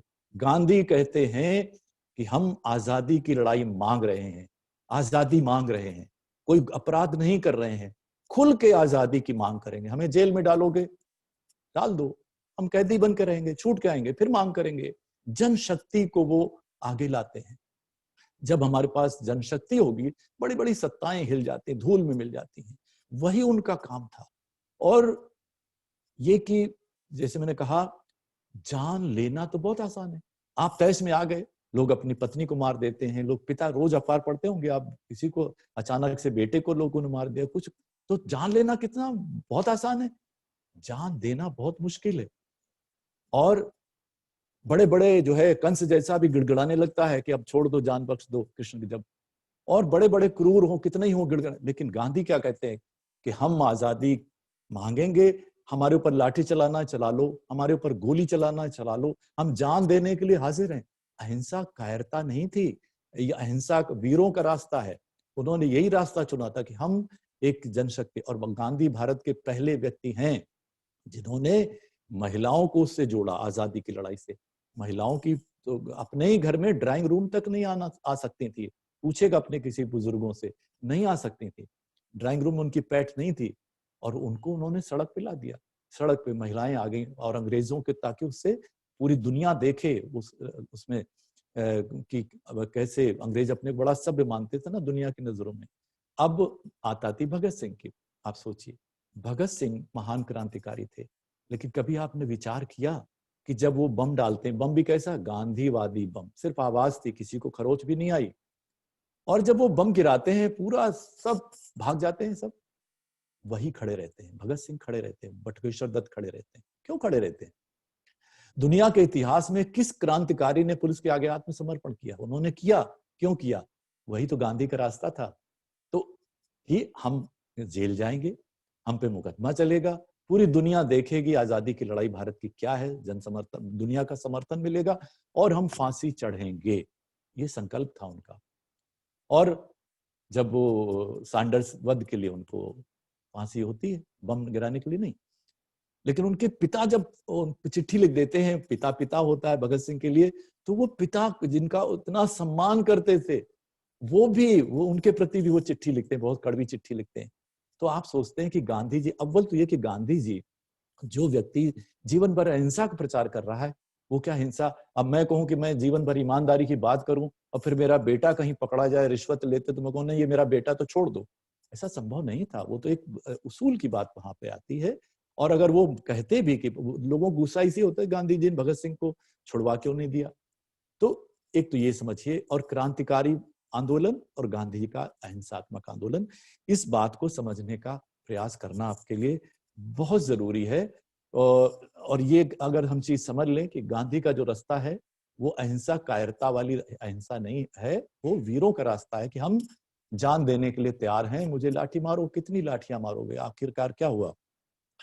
कितनी जगह ऐसा हुआ, जैसे पटना में हुआ, एक के बाद एक बच्चा आता है 42 में, और वो पुलिस गोली मारती है, दूसरा विद्यार्थी झंडा थाम लेता है, फिर तीसरा, फिर चौथा, फिर पांचवा, फिर छठवां, सातवां, आखिरकार पुलिस हार जाती है और पुलिस फिर नहीं गोली चलाती। तो ये बलिदान यही था कि जब जनशक्ति खड़ी हो जाएगी सामने, तो फिर कितना ही बड़ा साम्राज्य हो, कितनी बड़े आतताई हो, वो किसी भी तरीके से इससे आगे बढ़ के जो है नहीं जा सकते। तो यही जो है क्या है, वो बाल कटाने जाते हैं। अब देखिए, पहले तो वहां से समझिए आप, गांधी जी बैरिस्टर बन के लौट रहे इंग्लैंड से, सूटेड बूटेड हैं, अंग्रेजी इतनी शानदार बोलते हैं, और वो वहां पे फर्स्ट क्लास के टिकट के साथ बैठे हैं। वो आता है, कहता भागो यहाँ, हटो यहाँ से, तुम्हारे लिए नहीं है। अब आर्गुमेंट करते हैं, भाई टिकट है, वैलिड टिकट है, उनको फेंक दिया जाता है, ढकेल दिया जाता है। वहां से वह शुरुआत होती है उस जीवन की। जनशक्ति क्या है? फिर उनका अफ्रीका में एक कानून आता है कि जो लोग अफ्रीका के उससे रजिस्टर्ड नहीं है, वहां शादी जिनकी अफ्रीका की अदालतों में, वो पति पत्नी नहीं माने जाएंगे। अब वो आकर के मजाकिया बहुत थे गांधी जी, तो वो कस्तूरबा जी से गलत शब्द बोलते, मैं नहीं बोलूंगा, कि भाई आज से तुम जो है मेरी पत्नी नहीं हो, आज से तो तुम कुछ और बन गई हो। तो कस्तूरबा जी चौंकती हैं। तो वो कस्तूरबा जी को इस तरह से बताते हैं कि देखो ऐसा ऐसा कानून है। कस्तूरबा जी उस भारतीय महिलाओं से सबसे बात करते हैं, उनको जोड़ती हैं, और वहां से शुरुआत होती है। एक विजय का जो संकल्प होता है, एक जुलूस निकलता है भारतीय महिलाओं और बच्चों का, जो 6 मील लंबा जुलूस निकलता है अफ्रीका में, मतलब करीब करीब 8-9 किलोमीटर लंबा। और अफ्रीकी सरकार हिल जाती है, वापस ले लिया जाता है। वहां से उनको एक जीत का वो फिर उन्होंने जो संग्राम लड़ा उसमें तो विजय मिली। भारत में आते हैं तो चंपारण में उन्होंने वही करके दिखा दिया। नील की खेती जो वो लोग सताते थे, वो अदालत में गए, पूरी जनता का समर्थन उनके साथ था। यहाँ तक कि तो उन्होंने कहा वो ऐसे सजा मिले कि माफी मांग लो, हम छोड़ देंगे, नहीं मांगेंगे। तो उसको ही झुकना पड़ा जज को। आप पूरा सब पढ़िए ये सारी चीज। तो चंपारण में जो सफलता मिली उसका रास्ता खोल दिया, वही एक चीज है। और जो उन्होंने देखा महसूस किया उसी को वो चाहते हैं इंग्लैंड में ऐसे आधी धोती पहन के क्यों छोड़ा था। वो सोचिएगा कि जब लोगों के पास वो नहीं है, कपड़े नहीं है, तो मैं कपड़े पहन के कैसे, कहना आसान है इस तरह से, अब वो संवेदना व्यक्त कर देना बहुत आसान है, ठीक है, लेकिन करके दिखाना, जीवन में जीवन भर के लिए अपने कपड़े त्याग देना कितनी बड़ी बात है। वो संवेदना।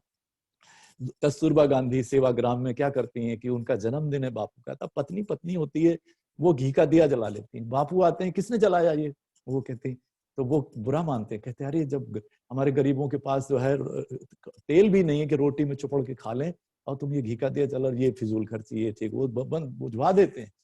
ऐसे तो वो गांधी है। तो आम आदमी का जो दुख दर्द है उसके साथ हमेशा से जुड़े हुए और जनशक्ति को हमेशा से आगे लाने वाले। अब जो है रिलेवेंस की बात एक और समझिएगा, जो मैं बात शुरू में की थी, रिलेवेंस प्रासंगिकता की बात करता हूं। वो अंग्रेजी के इतने बड़े विद्वान थे जो पूरी दुनिया में उनकी टक्कर का अंग्रेजी का विद्वान थोड़े से होंगे, मुट्ठी भर होंगे, लेकिन वो हिंदी के पक्षधर थे। वो तो खुद की मातृभाषा तो गुजराती थी, उन्हें पता था कि पूरे भारत में अगर कोई भाषा है इस लायक तो हिंदी है। उनके कार्यक्रम का हिस्सा था दक्षिण भारतीय हिंदी प्रचार सभा बनी, तरह तरह की, और आंदोलन चले। और उसका हमने लेकिन उस पर नहीं ध्यान दिया, तो उसका नतीजा क्या हो रहा है, हिंदी और जो जिस भाषा को उन्होंने कहा कि आसान बना के, वही हिंदुस्तानी, उसी की तरफ आज हम चल रहे हैं। लेकिन नुकसान क्या हुआ कि हमने अंग्रेजी को शासन की भाषा बनाया, और इसमें कोई रॉकेट साइंस नहीं है। दो बहुत भयानक खतरे हमारे सामने हैं। वो ये कि हम अरबों रुपए की, करोड़ों रुपए की योजनाएं बनाते हैं, और वो योजनाएं हमेशा फेल हो जाती हैं, रिजल्ट नहीं मिलता उनका सचमुच का। आपको मैं ये टास्क देता हूं, 1947 से लेकर के आज 2020 तक कोई योजना ढूंढ करके लाइए जो उतने ही बजट में, उतने ही टाइम फ्रेम में पूरी हो गई हो। नहीं हो सकता, क्योंकि जिस देश में 90% से ज्यादा लोग अंग्रेजी नहीं जानते, उस भाषा में आप राजकाज चलाओगे तो वो राजकाज नहीं चल सकता। फिर वही गांधी जी याद आते हैं, जिन्होंने कहा था, कब कहा था, 1 जनवरी 1929 में उन्होंने कहा कि देखो, तब पता नहीं था आजादी कब मिलेगी।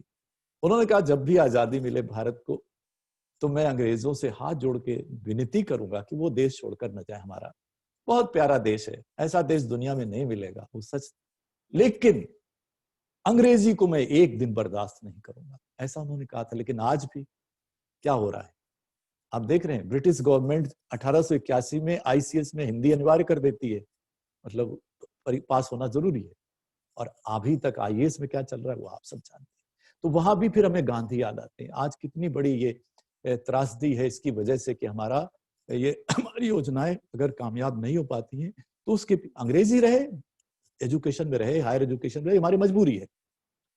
इंटरनेशनल लैंग्वेज बन के रहे, वो भी ठीक है। और दूसरा, जिस तरह का हमारा एक बौद्धिक पतन हुआ है, वो भी कहीं ना कहीं इसके लिए जिम्मेदार है, क्योंकि मातृभाषा में दुनिया के जितने साइंटिस्ट हुए हैं, जितने विद्वान हुए हैं, पता करके देखिएगा, कोई ऐसा ढूंढिएगा जिसकी प्राथमिक शिक्षा उसकी मातृभाषा में नहीं हुई है। ऐसा कोई वैज्ञानिक मिल जाए तो मुझे बताइएगा। भारत में भी चाहे जगदीश चंद्र बोस हो, चाहे कलाम साहब हो, चाहे वो CV रमन साहब हो, चाहे अभी सिवन साहब हो, हमारे अभी मंगल मिशन वाले, तो वो तो आज वो गांधी इस नाते भी हमें बहुत याद आते हैं, उनकी जो उन्होंने कहा था। तो एक आधा प्रश्न नहीं है, मैंने कहा कि उनकी प्रासंगिकता तो आपको हर जगह पर मिलेगी। और मैं जो एक बात कहता हूं कि वो एक ऐसे ATM मान के चलिए गांधी को, कोई भी देश, कोई भी सरकार, कोई भी व्यक्ति, कोई भी संस्था उनके आदर्शों पर चले और फिर वो वहां से अपने लिए बहुत अच्छा एक बेहतर रास्ता निकाल सकता है। ये ऐसा एटीएम है जिसमें भरना नहीं पड़ता, भरा हुआ है। अब जो क्या है, जैसे मैंने कहा कि पूरी दुनिया गांधी के रास्ते पे चल रही है और कितने मार्टिन लूथर किंग को अमेरिका में लीजिए, आंग सान सूची अभी बैठी है ना, देखिए कितना उन्होंने, लेकिन वही गांधी का रास्ता अपनाया। क्योंकि हिंसा आप करते तो उससे 10 गुनी हिंसा अंग्रेज करते, ब्रिटिश गवर्नमेंट करती, छोड़ देती क्या, बल्कि उल्टा होता था।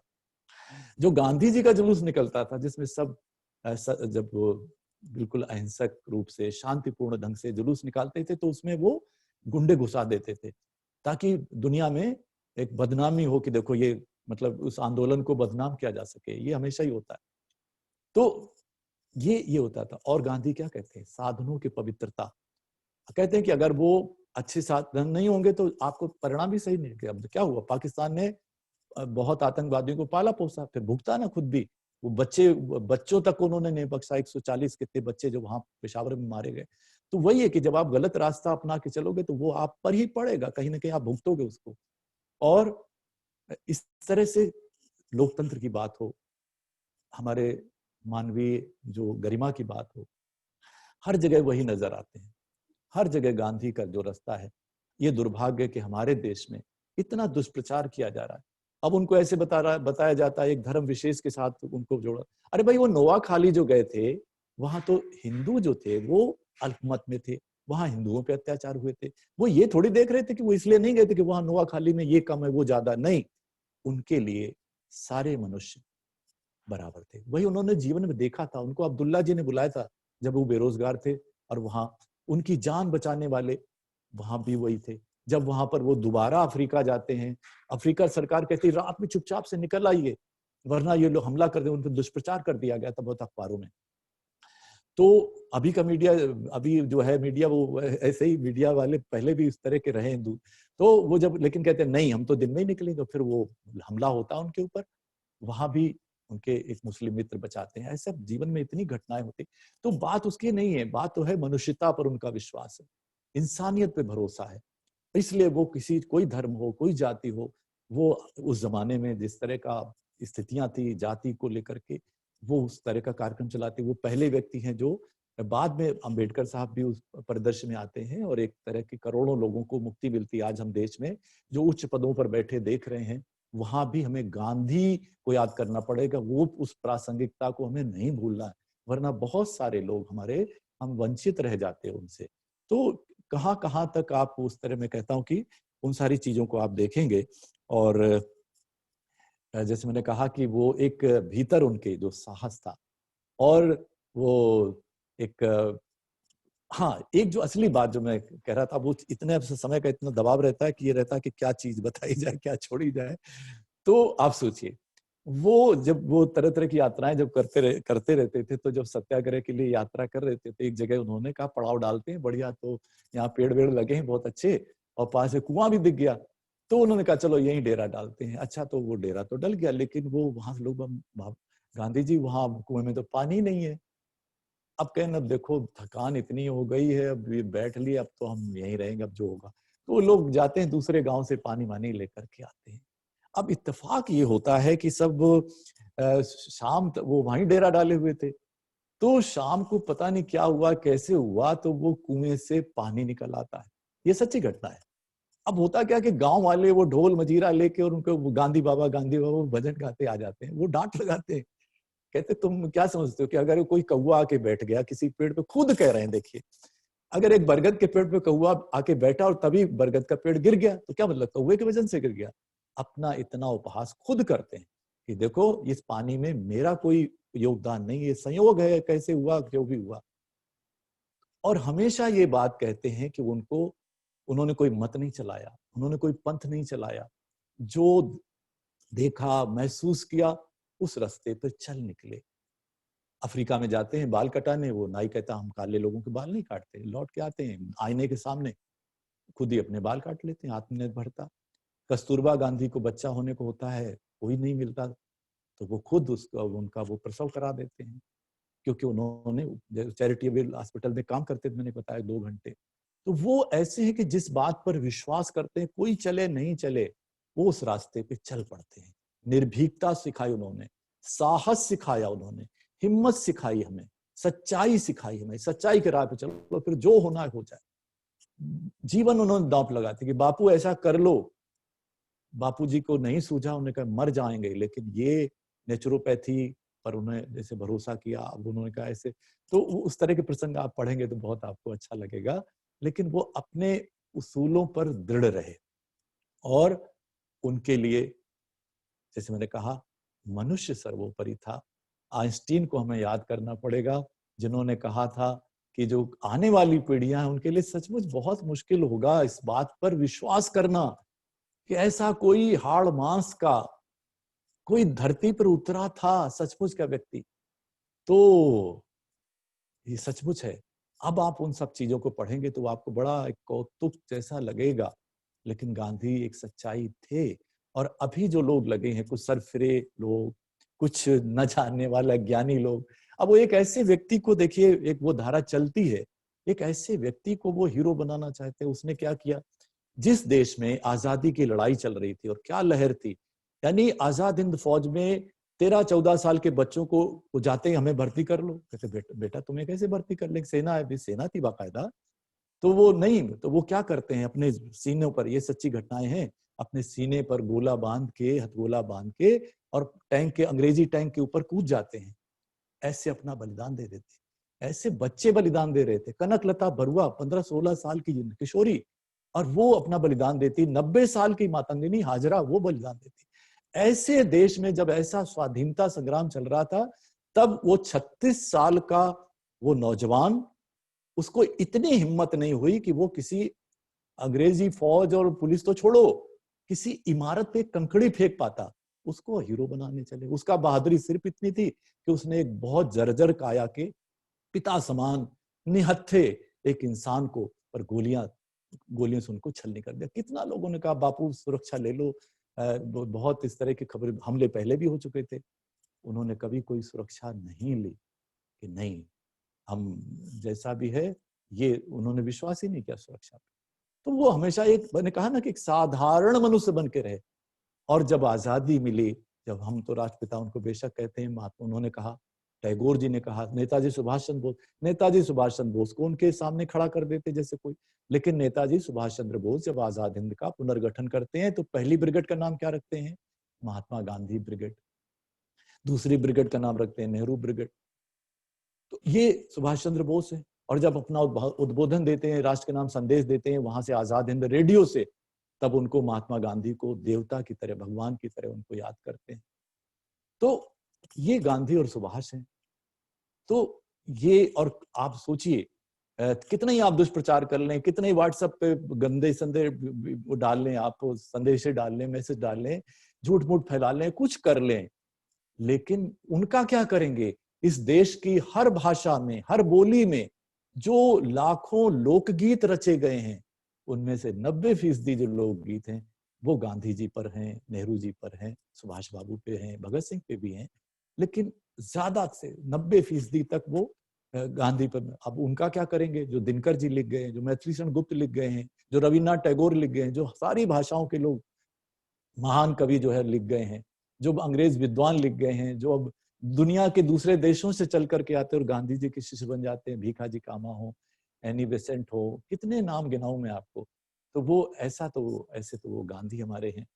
तो इसलिए मैं सिर्फ इतनी बात कहूंगा, ऐसा विषय है कि मैं बोलता ही जाऊंगा और इसका कोई आदि अंत आपको नहीं मिलेगा।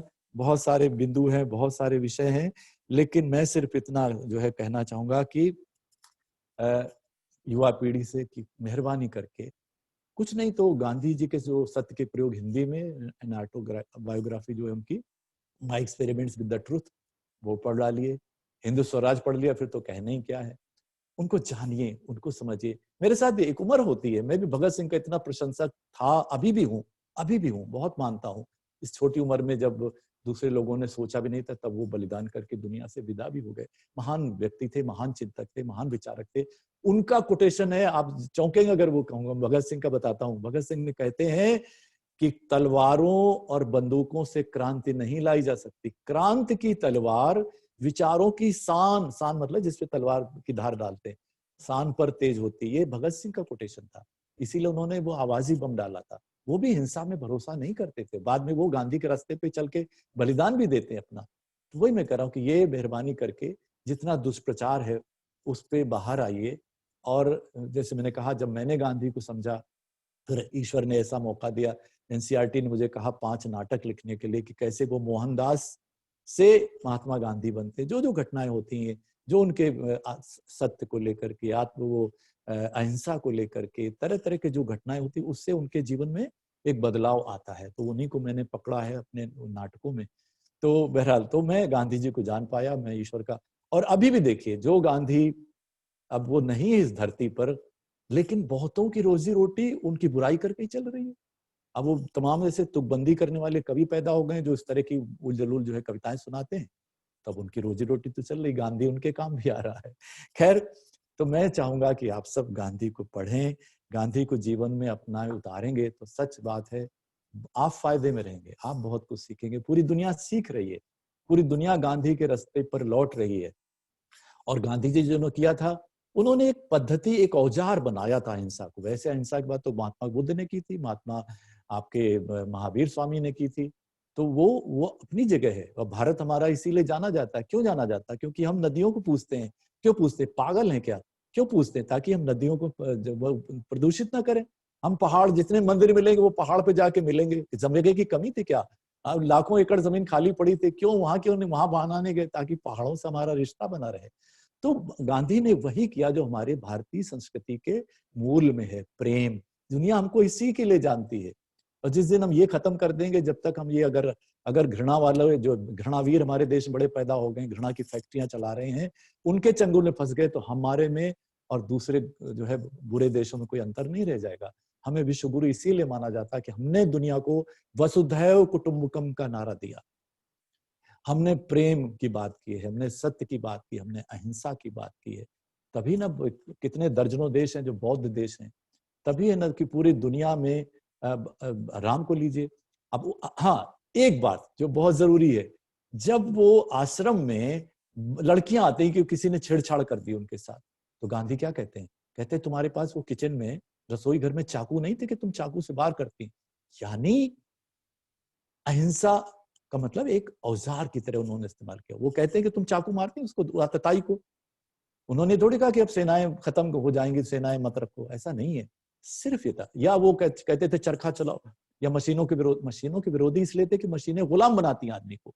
वो चाहते थे कि व्यक्ति की जो है गरिमा बनी रहे और वो अपना स्वतंत्र रहे। जैसा 1835 में मैकाले पूरे देश में घूम के कहता कि भारत पे नहीं हम गुलाम बना सकते भाई, ये तो बहुत सारे लोग खुशहाल हैं, सारे यहाँ कोई चोरी नहीं होती, कोई अपराध नहीं होता।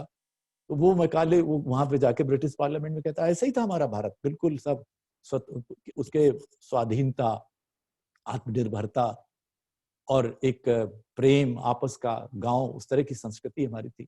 बहरहाल, तो इसलिए बहरहाल समय बहुत हो गया है, 40 मिनट का समय था, तो मैंने ठीक 40 मिनट पे मैं अब इसे समापन की ओर ले जाता हूँ। सिर्फ अपने युवा मित्रों से यही कहूंगा कि मेहरबानी करके गांधी जी को समझिए। भगत सिंह भी पूज्य हैं, वो धारा भी पूज्य, चंद्रशेखर आजाद हमारे महान हैं वो, और ये भी धारा है जिसने हमें देश को गांव-गांव तक, देखिए शहीद राम प्रसाद बिस्मिल ने एक आत्मकथा लिखी, उसको पढ़ा लिए तो आपके सारे जो है आपके जो है सारी चीजें सुलझ जाएंगी। वो कहते हैं कि अभी देश, इसके लिए उनको पता ही नहीं आजादी का मतलब, इसलिए गांधी की जरूरत है कि वो देश भर में चेतना जगाएं। गांधी के आंदोलन जरूर, राम प्रसाद बिस्मिल कह रहे हैं। तो ये है, उस चीज को हमें सोचना पड़ेगा और हम अपने जीवन में जितना ही गांधी के आदर्शों से दूर जाएंगे उतना ही हम अपने समाज में एक, जिसको कहते हैं कि उस शांति को नहीं पा सकेंगे, विकास को नहीं पा सकेंगे। और अगर हमने आपस में इसी तरह घृणा फैलाई, इसी तरह वैमनस्य फैलाया, तो हमारा नुकसान ही होना है बहुत, क्योंकि विकास नहीं हो सकता जब तक देश में अमन चैन नहीं। दुनिया कहाँ से कहाँ पहुंच रही है और हम अगर खाली आपसी झगड़ों में उलझे रहे तो कोई फिर हमारा भला नहीं कर सकता। इसलिए गांधी को सोचिए और हमारे फिर एक बार फिर से मैं लाल बहादुर शास्त्री जी की सत्यनिष्ठा, उनकी ईमानदारी, उनका देश प्रेम और जो आम लोगों के लिए उनकी हमदर्दी सब कुछ, क्योंकि वो पक्के गांधीवादी थे। सरदार पटेल पक्के गांधीवादी थे। नेहरू जी सब कुछ छोड़ के आए गांधी जी के आह्वान पे। तो ये मोतीलाल नेहरू हो, जो भी हो, ये सब गांधी जी ने एक आवाज लगाई और सब आके शामिल हो गए। सुभाष बाबू भी थे उसमें, बाद में मतभेद हो गए। तो ये सब चलता है, लेकिन कुल मिलाकर के जो गांधी जी का सबसे बड़ा, आज हम महिलाओं को देखते मंगल मिशन पे और सब जगह अगर आज महिलाएं हैं, वो देन गांधी की है। सबसे पहले महिला सशक्तिकरण की आवाज उन्होंने उठाई। आज अगर हमारे करोड़ों वंचित शोषित लोग अगर आज मुख्य धारा में हैं, उच्च पदों पर बैठे, तो वो गांधी की देन है। आज पूरी दुनिया में जो बहुत सारा, जो अफ्रीका बदला है, अमेरिका में बदलाव आए हैं, वियतनाम, बहुत सारे देशों में जो बदलाव हैं, उसके लिए गांधी जिम्मेदार है। तो मैं यही कहूंगा कि गांधी जी के आदर्शों की तरफ हम सब लौटे तो इस देश का भला होगा। बहुत बहुत आभार, धन्यवाद। आपको ये आपके सवाल हो तो उनका स्वागत जी। धन्यवाद सर, इतनी सरलता से इतनी महत्वपूर्ण बातें हम सभी के साथ साझा करने के लिए। अब हम अपने दर्शकों के सवाल लेंगे। आप सभी से आग्रह है कि अपने प्रश्न चैट बॉक्स में डाल दें। सर, आदित्य प्रताप सिंह पूछते हैं, आप भारत के मौजूदा राष्ट्रवाद में गांधी के विचारों को किस तरीके से देखते हैं? देखिए, देश प्रेम एक चीज है और राष्ट्रवाद जो है वो एक किसका राष्ट्रवाद, बस ये देखना पड़ेगा राष्ट्रवाद किसका, भगत सिंह जी का, महात्मा गांधी का राष्ट्रवाद या हिटलर का राष्ट्रवाद, ये देखना पड़ेगा। एक हिटलर का भी राष्ट्रवाद था जिसने तबाह कर दिया पूरी दुनिया को। मैं जर्मनी गया हूँ और अभी आप जिक्र कर रही थी वेनेजुएला वर्ल्ड पोएट्री फेस्टिवल का, तो जर्मन की कवित्री मेरी दोस्त बनी थी, तो हिटलर का कोई नाम लेना पसंद नहीं करता। तो भाई राष्ट्रवाद जो है, देश प्रेम हो, राष्ट्र, हम एक राष्ट्र के, देश की समस्याओं के प्रति जागरूक हों और अपना सारा, हम लोग जो है ना बातें ऊंची ऊंची करते हैं, हम लोग उस तरह से नहीं, तो वो अपने जीवन में उतारें, टैक्स भरें, अपनी ईमानदारी से टैक्स दें और देश के भलाई के लिए क्या कर सकते वो करें। लेकिन राष्ट्रवाद के नाम पर अगर उसको हम कहीं घृणा से जोड़ते हैं या किसी एक खास धर्म के या जाति की श्रेष्ठता से जोड़ते हैं, तो हमसे वो एक बहुत अनुचित कार्य होगा। मैं इतना कहना चाहता हूँ जी। अगला सवाल सर, मोहित किशोर वत्सा पूछते हैं कि हम ऐसा क्या कर सकते हैं जिससे गांधी जी से रिलेटेड गलत इंफॉर्मेशन या डिसइंफॉर्मेशन वो हम कम कर सके? उसके लिए आपको देखिए क्या है, सबसे क्या है कि वो बुराई जो है बहुत जल्दी संगठित हो जाती है और जो अच्छे लोग हैं वो मुंह बंद रख लेते हैं, उनकी हिम्मत नहीं जुटा पाते। उनको लगता है हमारी ये सुविधाएं न छिन जाए, हमारे सुख सुविधाएं न छिन जाए, तो वो कई दफे आवाज नहीं उठाते। यही सबसे बड़ी कमजोरी। इसलिए हम सबको जागरूक होना पड़ेगा। मैं भिड़ता रहता हूँ सबसे, मतलब चीजें सही परिप्रेक्ष्य में आए। राणा प्रताप हमारी स्वाधीनता के प्रतीक हैं, लेकिन कुछ लोग उनको हम एक खास धर्म के गौरव के रूप में उसको पेश करते हैं। तब मैं उनसे कहता हूँ भैया, उनके जो कमांडर थे वो तो हाकिम खान सूर थे और अकबर के जो कमांडर, चीफ कमांडर तो मान सिंह थे, और जो राणा प्रताप से लड़ रहा था वो उन्हीं का चचेरा भाई शक्ति सिंह था। तो उसको ये बंटवारा मत करो। ठीक है, वो स्वाधीनता की उनमें ललक थी, वो ठीक है। तो वही चीजों को सही परिप्रेक्ष्य में समझना। अभी तो देश में ये हुआ है कि लाखों लोग ये भूल गए कि भाई ईश्वर ने उनको दिमाग दिया है, उससे वो 24 घंटे निःशुल्क सोच सकते हैं, लेकिन हम सोच नहीं चाहते। एक हवा में बहे चले जा रहे, उन्माद में बहे चले जा रहे, पागलपन में बहे चले। कोई संदेश आए फॉरवर्ड कर दो फट से। कितना गलत है, कितना फूहड़ है, कहाँ का वो, कहीं सोमालिया का वीडियो, कहीं बांग्लादेश का वीडियो, कहीं पता नहीं किस देश का वीडियो। लेकिन घृणा, एक पवित्र, इतना भारत की नहीं, इस धरती के इतिहास में हमने आलू के पे ठप्पे बना बना के छापना शुरू किया था मीडिया, फिर कैसे अखबार आए, रेडियो आया, टेलीविजन आया, आज ये इंटरनेट आ गया। जो सबसे बड़ा माध्यम हमें ईश्वर ने दिया, ये या वैज्ञानिकों ने दिया, व्हाट्सएप, जिसमें सब कुछ है, अखबार है, रेडियो, टेलीविजन, सिनेमा, सब कुछ है, उसको हमने तबाह कर दिया इस झूठ फैला के। 90% चीजें उसमें झूठ फरेब रहती।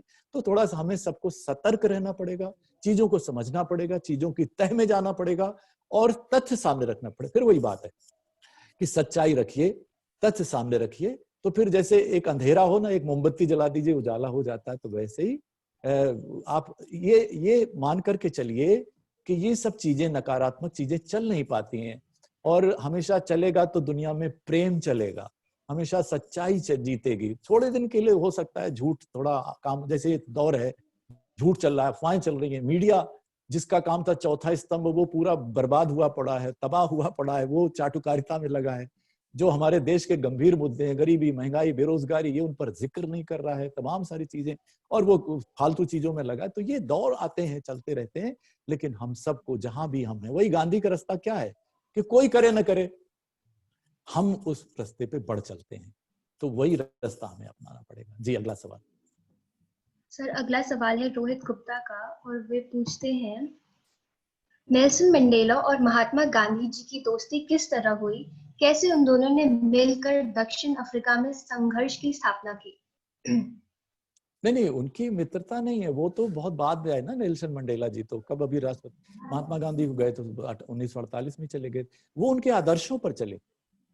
मित्रता तो उनकी बहुत पूरी दुनिया में कहाँ मित्र, वो आप ये भी समझ लीजिए, गांधी इस भारत के पहले व्यक्ति हैं।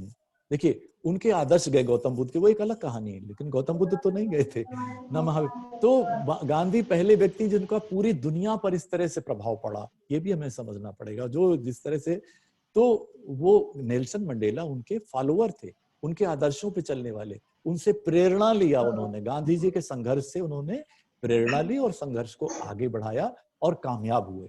ये है, उनकी मित्रता तो नहीं थी मंडेला जी से। जी सर, हम अब 2 सवाल और लेंगे। पहला है कि हाउ कैन वी, हम एक लविंग सोसाइटी कैसे बन सकते हैं rather than a hate society? How can we become more sensitive? Mohit sir ने पूछा है।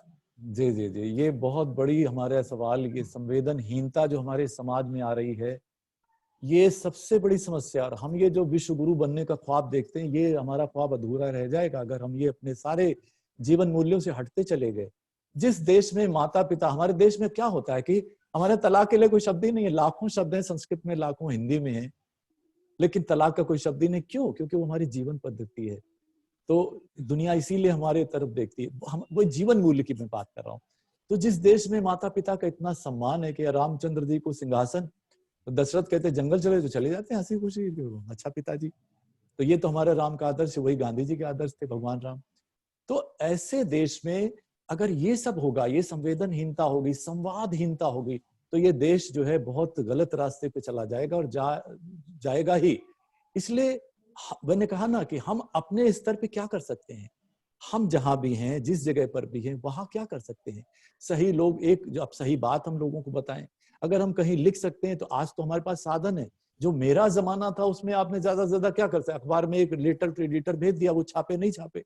आज तो आप बहुत ताकतवर हैं, आपके हाथ में व्हाट्सएप है, आपके हाथ में फेसबुक है, इंस्टाग्राम है, दुनिया भर के प्लेटफॉर्म है, जिससे आपकी बात पूरी दुनिया में फैलती है, ग्लोबल हो जाती है। बुरी बात भी फैलती है तो अच्छी बात भी फैलती है।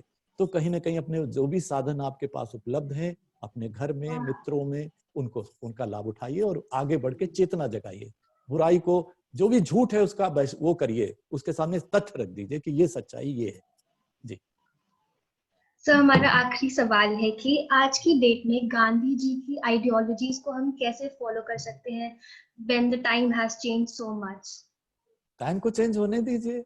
देखिए, अब फिजूल खर्ची, हमने कहा वो गांधी जी ने क्यों आपत्ति की, उन्होंने कहा कि नहीं अब जब देश में ये हालत है तो घी का दिया आपने कैसे जला दिया। ठीक है, तो हम फिजूल खर्ची रोकें। क्या हम अपने पैसे से, अपने जो भी हम समाज में देखते हैं, अभी कोरोना चल रहा है, सैकड़ों लोगों ने सुसाइड कर लिया अकेलेपन में, अवसाद में। क्या कर सकते हैं हम? कुछ नहीं, फोन तो कर सकते हैं, 3-4 फोन ही कर दिया करें किसी को, अपने बुजुर्गों को, रिश्तेदारों, किसी को, अपने दोस्तों के, कि भाई वो कहीं डिप्रेशन में तो नहीं जा रहा, फ्रस्ट्रेशन तो नहीं हो रहा है।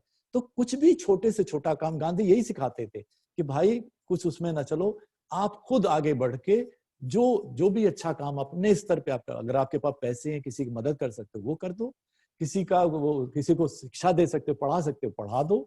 तो कुछ ना कुछ हमेशा अपने, मतलब जो आप हैं स्वयं वो तो करिए, जिस काम में भी आप हैं उसमें कामयाब होइए, ऊंचाइयां चढ़िए। लेकिन समाज के प्रति, देश के प्रति जो हमारा ऋण है, जो कर्ज है, कहीं ना कहीं वो साथ के साथ वो भी चलते रहना चाहिए कि हम देश को क्या दे रहे हैं, हम समाज को क्या दे रहे हैं, हम अपने सोसाइटी को क्या दे रहे हैं, जिस सोसाइटी में हम रहते हैं, जिस मोहल्ले में रहते हैं, उसको क्या कर रहे हैं।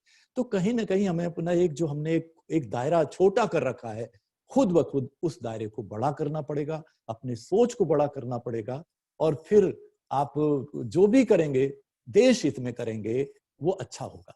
तय मानिए। जी धन्यवाद सर, आपका बहुत बहुत बहुत धन्यवाद। अब मैं सभा को आगे बढ़ाने के लिए सौम्या भास्कर को आमंत्रित करना चाहूंगी।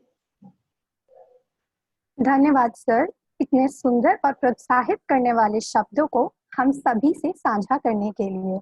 अब मैं dean DME media school professor doctor Amrish Saxena ji से विनय निवेदन करती हूँ कि वह हमारे दर्शकों को संबोधित करें।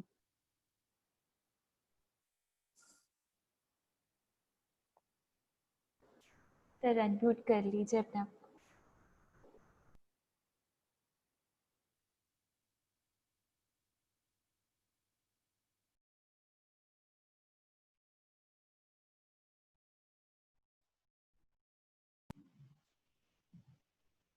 So please unmute yourself.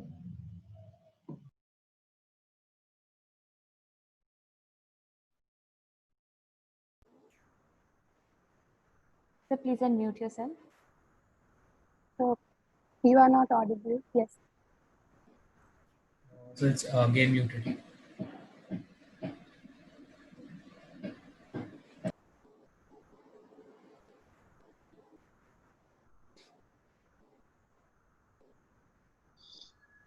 तो कार्यक्रम के इस पड़ाव पे मुझे लगता है कि मैं तो बिल्कुल मंत्रमुग्ध होके वाजपेयी जी को सुन रहा था।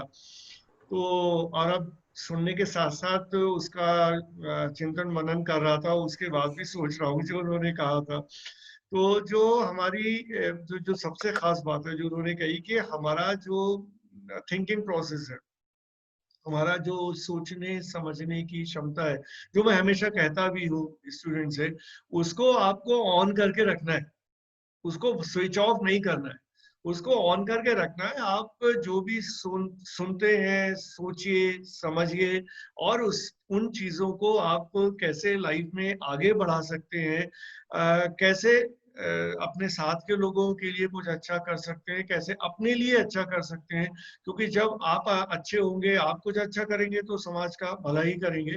तो आप अपने कैसे अपने चिंतन को, अपनी सोच को और बेहतर बना सकते हैं, समाज उन्मुखी बना सकते हैं, कुछ अच्छा कर सकते हैं।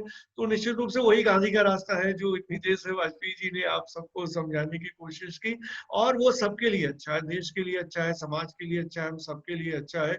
बजाय इसके कि हम कन्फ्रंट करें, लोगों से झगड़े में पड़े, और जो भी चीजें हैं, जो सारे लोग जो स्टूडेंट्स हैं जो पढ़ रहे हैं बीजीएमसी या और भी चीजें पढ़ रहे हैं, जो आपके सामने समस्या आती है कन्फ्रंट करने की, तो वो जो मोहित ने भी बात उठाई मिस इन्फॉर्मेशन की, डिस इन्फॉर्मेशन की, उसका बहुत ही आसान तरीका है कि आप तथ्यों के साथ बात करिए, तर्क के साथ बात करिए, कुतर्क के साथ नहीं, तर्कों के साथ बात करिए, तथ्यों के साथ बात करिए, रिलायबल जो सूचनाएं उनके आधार पर बात करिए। तो मुझे लगता है कि हम आज के समय में भी एक अच्छा समाज बना सकते हैं, एक अच्छा देश बना सकते हैं, और यही सबसे बड़ी उपयोगिता होगी गांधी जी के विचारों की आज के समय में। धन्यवाद। धन्यवाद सर। अब मैं professor doctor Sushmita Balaji, HOD DME media school से अनुरोध करती हूँ कि वह दर्शकों के साथ चंद शब्द साझा करें। Thank you Saumya. मुझे नहीं लगता कि अब इतना सब अच्छे विचारों को सुनने के बाद मुझे ज़्यादा कुछ बोलने की ज़रूरत है। वाजपेयी जी को मैंने बहुत सारे प्लेटफॉर्म पे अलग अलग विचारों को साझा करते सुना है, लेकिन आज के विचार वाकई में बहुत अलग थे और जो काफ़ी अपीलिंग थे। लोगों को उसको समझना चाहिए और उसको अमल में लाना चाहिए। हम केवल इस प्लेटफॉर्म पर इतनी सारी बातें कर लें और उसको जीवन में ना अपनाएं तो वो मेरे ख्याल से गलत होगा। अगर स्टूडेंट्स इन विचारों को अपनाते हैं और आगे फॉलो भी करते हैं तो बहुत अच्छा होगा, और पॉजिटिव अप्रोच के साथ हम आगे बढ़ें तो बहुत अच्छा होगा। इसी के साथ मैं अपने शब्दों को समाप्त करती हूँ। धन्यवाद। धन्यवाद मैम। इस कार्यक्रम के अंत में मैं अपने सहपाठी कौशिक दास को हम सबके समक्ष धन्यवाद प्रस्ताव प्रस्तुत करने के लिए आमंत्रित करना चाहूंगी। Hello. Thank you, Soumya. This was an enlightening session. We got to learn so much about Mahatma Gandhi and the impact his philosophy has had on the world. My gratitude to Mr. Lakshmi Shankar Bajpai. Your words have surely been impactful, and I'm positive that everyone attending this session have found it very valuable. I wish to thank Dr. Ravikant Swami, Director DME, for his valuable words today. Thank you, sir, for motivating us. Dr. Ambrish Saxena, Dean DME Media School, and Dr. Susmita Bala, Head of Department DME Media School, have guided us throughout the event. Thank you, sir and ma'am, for always being there for us. I'm pleased to extend the vote of thanks to the members of SPARC who ensured that this event was a success. Ms. Deepika Dhawan, Assistant Professor DME Media School and Faculty Coordinator SPARC, looked after the entire process from planning to executing the event. Thank you, ma'am. Student coordinators Priyanka Nathani and me, Kaushik Das, managed the preparations for the event. Thank you, Priyanka. Suraj Khanna used his creativity to prepare the Gandhi in Me video, while Ishita made sure that the event was technically sound. Thank you, Suraj and Ishita. The event was made lively by anchors Shinjini Tripathi and Soumya Bhaskar. Thanks to both of you. Shiv Dhawan and Shreya Jha contributed in the planning of the event. Thank you, Shiv and Shreya. Twinkle Gupta, Ritika Talukdar, Muskan Baveja, and Shreya Sinha were actively involved in the back end of the event, ensuring a smooth functioning session. Thank you for your efforts. Siddharth Kukreja and Meethe Singh were in charge of cultural, and they also pitched in with ideas wherever required. Thank you, Siddharth and Meethe. Also, thanks to all the participants who have attended this session. Before concluding, I would like to wish everyone a very happy and positive day ahead. Thank you.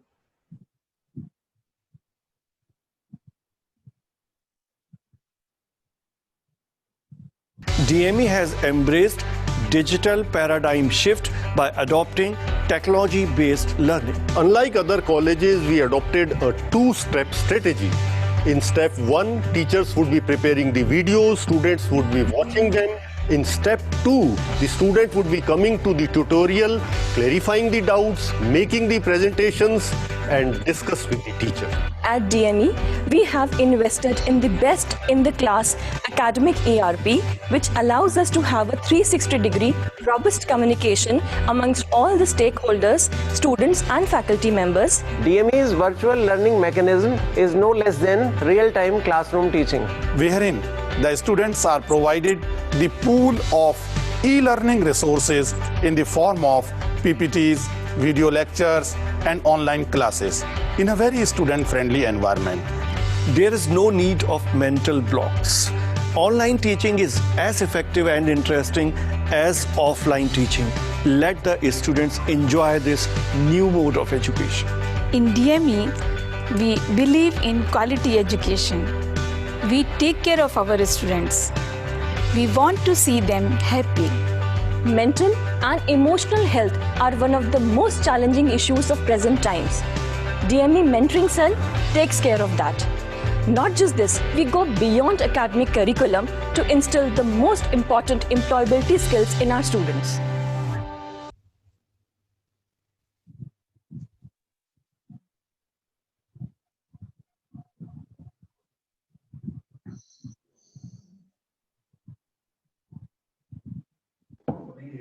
Ritik sir, you can close the meeting. Thank you all for joining.